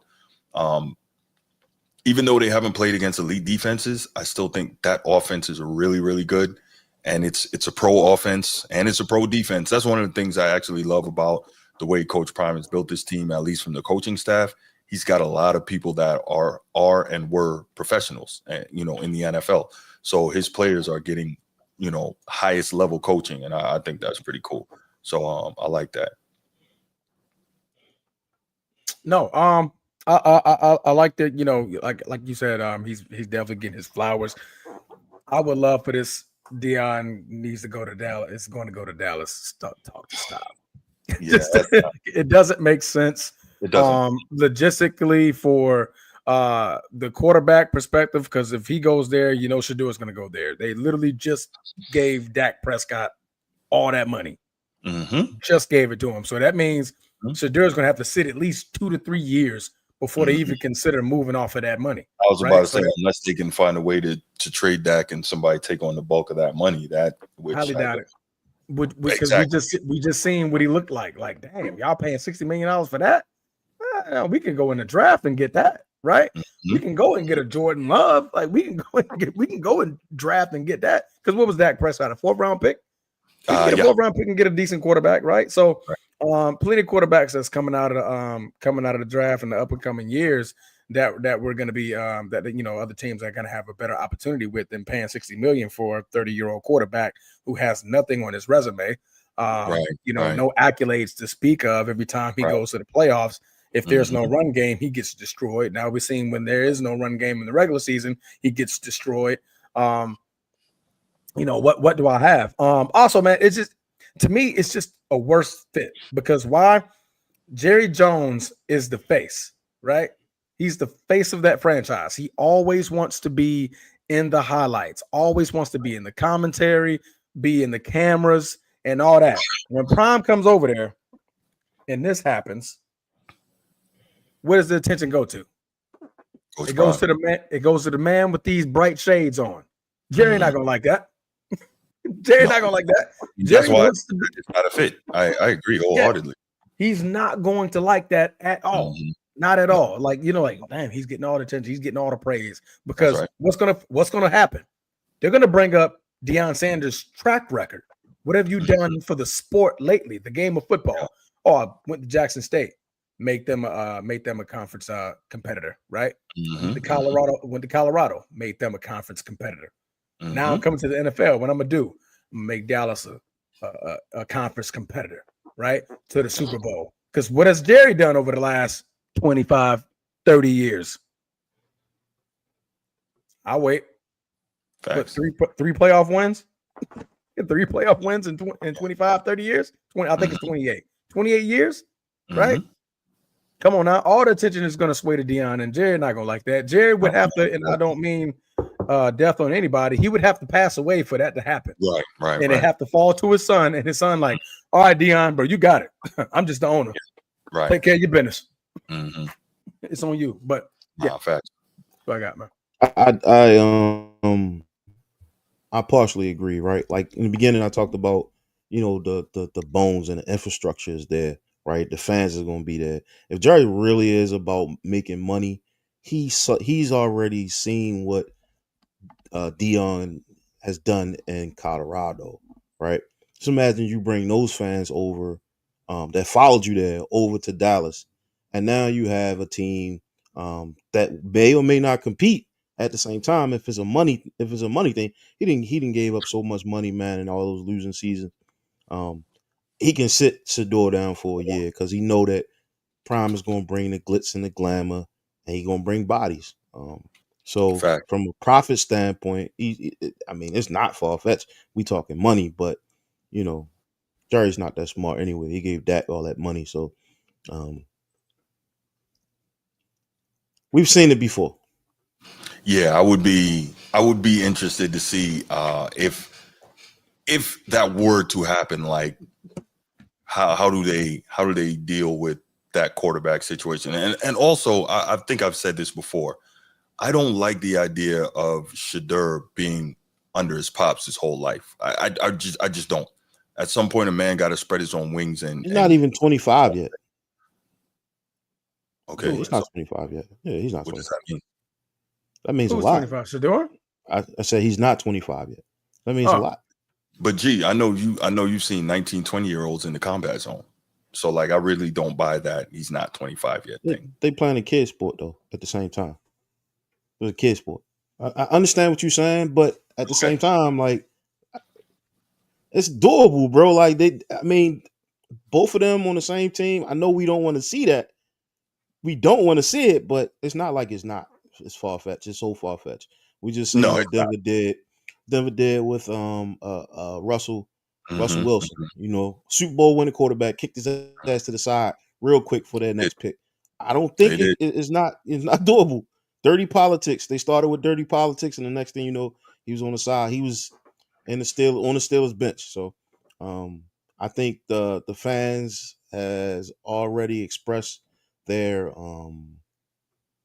displeasure or how pissed off they are. And in his conference, the Cowboys are damn near last next to Daniel Jones is playing better than Dak. So I don't know, bro. Like what the Commanders are doing right now, I know Jerry want to make a change. I know he do, and I don't think that's. If he wanted to make a change, he shouldn't.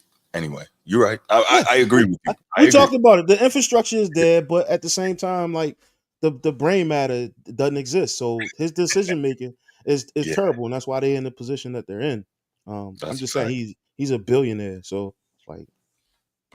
Right. All right. So the last one I'm going to play. I spoke earlier about people having to kind of eat crow about Deion, and because they were tough on him the way he was going about things. So it's actually funny. I want to say I think it was last week I was on.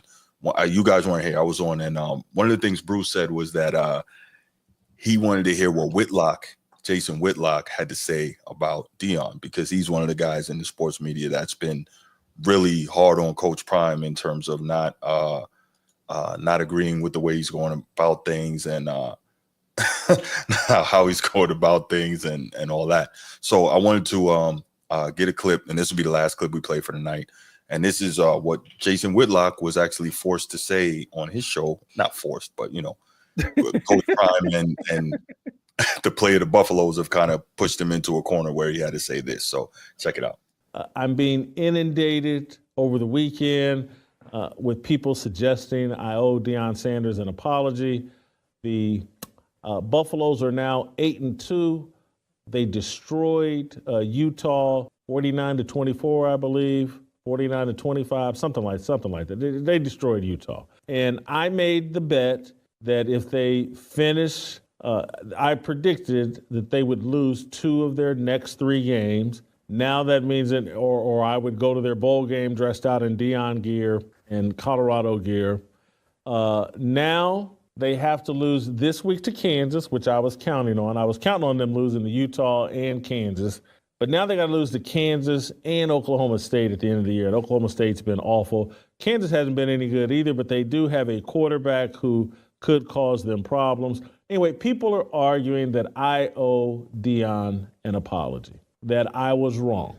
And I am going to be transparent and say, I'm wrong, but I'm not apologizing. I don't owe Deion an apology. I'm wrong about what their record would be this year. I'm wrong about how much improvement they would show this year. And not just before the season, but after they lost to Nebraska, after they should have lost to Baylor, I was real confident that the wheels were going to fall off. And the wheels did not fall off. This team has improved throughout the course of the season, which I didn't expect a Deion Sanders coach team to improve over the course of the season. I was wrong about that. I thought it would look a lot like last year, where Deion's team did not get better over the course of the season. They actually got worse. Things got tougher. they began to crack last year. That is not the case this year. Hats off to Deion, hats off to Colorado for that. They have more character as it relates to football competition and just grinding it out and the work of getting better than I gave them credit for. Thoughts? I was really surprised by that. He said what he had to say. He said what was appropriate. What are your thoughts on that? Who gives a fuck what Ja Rule thinks at a time like this? I'm sorry, my bad. So Ja Rule, man. Ja Rule, oh man, yeah, you missed it. It's fine, bro. Yeah, that's master hater right there in the flesh, bro. That's just how his commentary rolls, man. Some people think he's subjective, but it's just a constant narrative of him and his bullshit, man. And that's what his platform built off of. I don't see how he's still relevant, but who am I? Transform. Oh, G said it. Right. I was like, who gives a damn what he said? What? Okay. You ain't got to get a man an apology. That's fine. Yeah, man, he trying to kiss his ass now at the. Yeah, he trying to kiss his ass now. He dragged him through the mud, man. No, I don't think it was a matter of trying to kiss. He didn't stand on business when he made the statements that he made. First, bump that, honor the bet. Now you got to pull up, right? And that's what he said. If it comes to that, he will honor the bet. So I'm looking forward to that. I think that's going to be funny. But yeah, I just wanted to. I like that. What Colorado has done has really forced a lot of people to stand up and take notice. And so yeah, that was the last thing I had to say about Colorado tonight and what they have accomplished thus far. And I'm looking forward to seeing them hopefully win these next two games. Stay focused, keep your eye on the ball or eye on the prize, whatever you want to call it. Win these next two games. Both. To the say again. I said both. Don't drop that. Right. On the football too. The conference championship. So, Steve, I can agree with some of that, Steve. I hear what you're saying, and I think the thing is, even if you don't necessarily agree with the bulk of what someone is saying, that doesn't mean that they can't ever say anything worth listening to. Right, or worth hearing, or say anything that makes any sense. I'm big on that. Right, it's really hard for somebody to be so egregious to me that I can't find any value in anything they say. So I try to be objective and somewhat neutral. So I do listen to what he has to say. There are things that he says that I agree with wholeheartedly. There are many that I do not. But like Skip Bayless. Pretty much 95% of what he says I just have to same. I don't even think it's a whole bunch of bullshit. Okay, Skip. Yeah, I don't think that makes sense. Oh my gosh, he agree with somebody. I'm glad you do. You agree with him because I don't. I've never seen any value, and I don't have time to listen to. So, G, what I will say is, I was just about to say that means you don't listen, because I guarantee you, and we could talk offline. I guarantee you, he says some things that you would be in agreement with. I guarantee you. I like his WNBA approach. Like, he had a clip that was interesting. Yeah, talking about the WNBA. I did like that clip. But some of it, I was like, whoa. Yeah, what he was saying, but I just like he kept it. He a hater, and he hide behind his mic, man. I think some of the shit he said, he ain't gonna say in like certain folks' face. Like, well, no. So I will disagree with that. It's easy. It's easy to talk shit in the booth, but when you know what I'm saying, you dragging the motherfucker in public, and then they pull up on you, it's like, oh man, I ain't really mean to say that. But see, no, because that's happened to him before. Because what we're forgetting is that this dude is not just, he didn't make his bones on being a podcast or a radio guy. This guy's a longtime sports writer that's been in locker rooms. So when he says stuff, and believe me, as we know, he said a lot of stuff over the years that pissed a lot of people off. He had to stand on that when people ran up on him. So, it is what it is. But again, I'm not trying to convince you to like him or like his approach or like what he's, what he's has to say. What I personally believe is that as egregious as someone may be, that doesn't mean they're wrong all the time. There are things that they say that make sense. and that are worth listening to. So I like that. I agree. Yeah. Mhm. All right, but I want to open the lines up. You think we got any calls on this? All right. I'm gonna give about 5 minutes. I'm gonna go ahead, open the lines up. 904-219-8264. 904-219-8264. Got 5 minutes if anybody wants to call in, have anything to say regarding Colorado, Coach Prime, what he's done, what you think the future may be, what you think they're capable of for the remainder of this season. Or if you need to get them Jones, you know what I'm saying? Go on Or if you Blenders, right? You know what I'm saying? Go on Blenders, get you them primes. You know what I mean? Get them prime 21s. You know what I mean? Go get you them Jones. Right. This is how, get them sponsors. Prime, come and sponsor me, baby.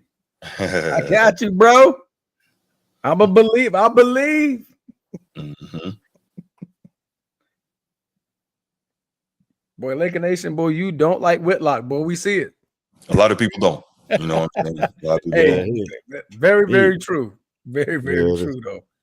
He a clown. You're not wrong. One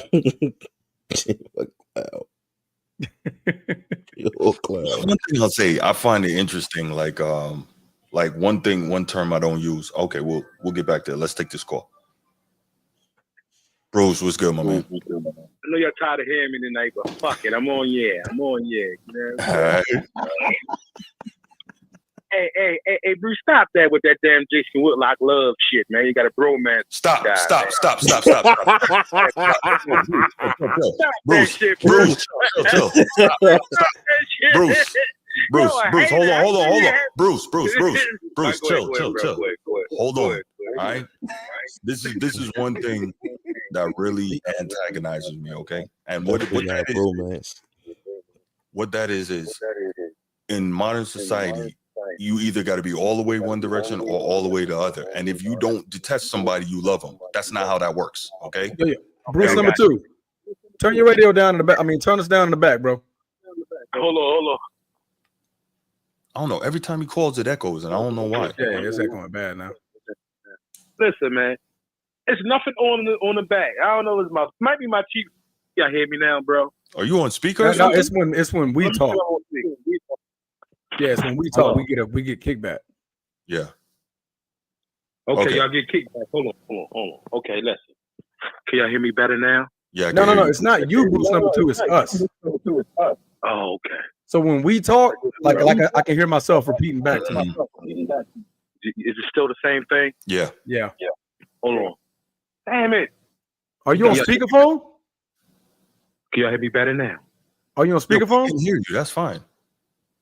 Okay, I think it worked now. I think it's better. Were we on speaker the whole time? No, we wasn't. Mm-mm.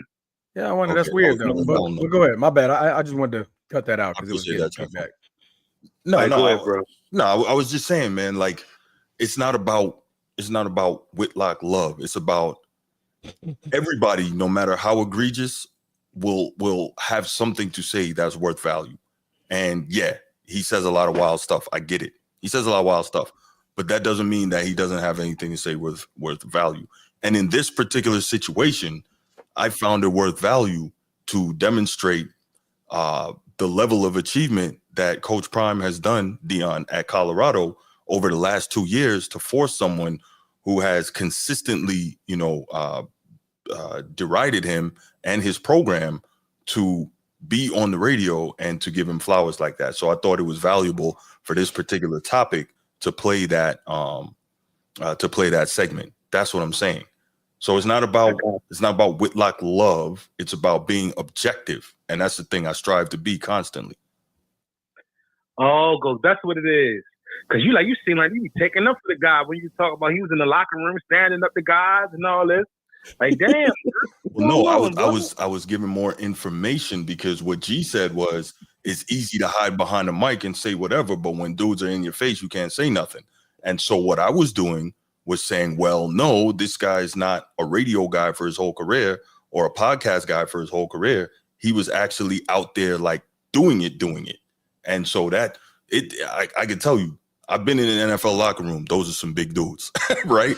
And so Pause, brother. Pause. That's crazy. I mean, Okay. there's some big Oh, bros in there, bro. right. So to criticize those cats and then have to go stand in He front said of he them was in the locker room though. when them dudes That messed it up a little bit. when they're angry and they're upset and running up on you, why you write this or why you write that, you know, you gotta have some you gotta have some intestinal fortitude to do that. So that's what I was speaking to when G said it's easy to just sit there and talk and hide behind the mic. I was like, nah, not quite. So No. Hold on. Breaking news. Officially immortalized in Connecticut as the winningest college basketball coach of all time. He gets a road sign. I just wanted to let y'all know that. Breaking news, though. But go ahead. Hey, so let me ask you this real quick, Bruce. I'm not going to stay on it long or not. So you agree with what Jason Whitlock was saying about Angel Reese all those times? That's a whole different topic, man. We're not I'm even. just saying, answer this yes or no. Did you agree with what he was saying about Angel Reese? That's a whole different topic, man. Not even. I know. I'm not. We're not going to get into the topic. It's a yes or no question. Did you agree with what he was saying about Angel Reese all those times? That's all I want to know about. Yes or no? Did you agree with him? That's not that simple. So I'm not gonna delve into that. It's not that simple. Yeah. And also Bruce from Be More. I noticed very specifically the player that you brought up. So Absolutely. So there's going to be no objectivity in reference to her from you. But we're talking about Mr. Jason Whitlock, Whitlock right now, right? Mm-hmm. What he was saying about Deion. Yes. But I just want you just a yes or no. You ain't got to get no details. Did you agree with him and how he slandered and trashed Angel Reese's game, and how she portrays herself? I mean, in the social media world. Did you agree on his opinions that he had about her? Yes or no? You ain't got to get into nothing. We can say, man, some of it, but not all. You can say that too. Don't do it. Let's do this. I'm gonna keep this simple for you, okay? Don't do it. One, that's not a yes or no question. Two, go back through the channel. I actually have like a serious deep dive breakdown that I did on Angel Reese before she got drafted. So go check that out and hear what I have to say. That'll help you. Okay, number two, real quick. No Skip Bayless slander on his podcast, man. That's my man. I love Skip. Skip put a lot of brothers on in position, man. You gotta give Skip his pride. Don't mean he don't say dumb shit. Skip them put a lot of brothers on. What they got to do with you saying dumb stuff? I think you can still be stupid. Two things can be true, bro. I'm Transformer. What? A lot of that shit trolling. You know, Skip be fucking with motherfuckers, man. You know, Skip a troll for real. All that shit he do, it's just for entertainment. But Skip same thing Bruce be doing. You got a good sports knowledge. You got good sports knowledge. So y'all like Skip? Do I like Skip? That's your question. So y'all like Skip? I thought you called to talk about Colorado. I'm just talking about Colorado.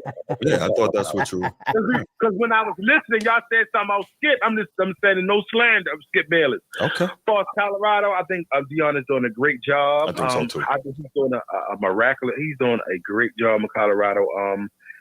The difference between the first year and the second year is tremendous. I think Warren Sapp plays a huge part in the defensive improvement. I don't see nobody checking Colorado. They got that 4 wide receivers. They going all 4 of them going to the league. All 4 of them good. Can't nobody check Colorado. If the line gets Shedeur Sanders time, he gonna run the table like Cam Newton did when he was at Auburn that year. Remember I said that.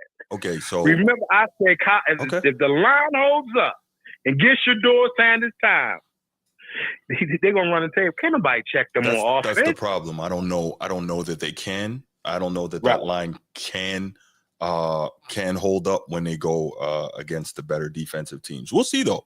But the other thing is, real quick, and then I'll let you go. When you run in those 5 receiver sets that you talked about, or 4 and 5 receiver sets, what happens is now you don't have anybody back there to protect. You don't have anybody back there to block. So if those things don't develop the way they're supposed to, right?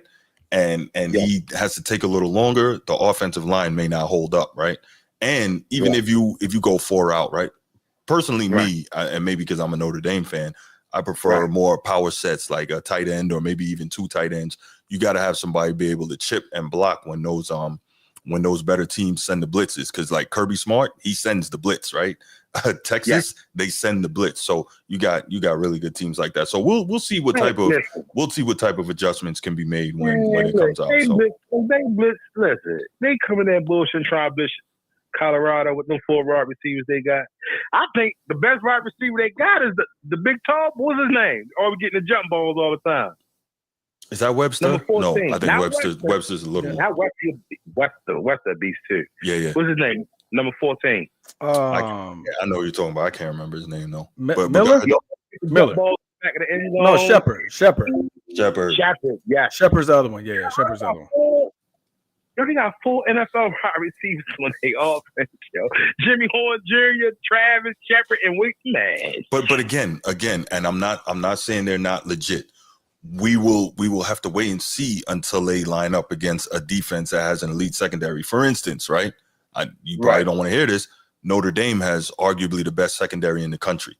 You line up against them and you get busy. Or you line up against Ohio State, Oregon, Georgia, Texas.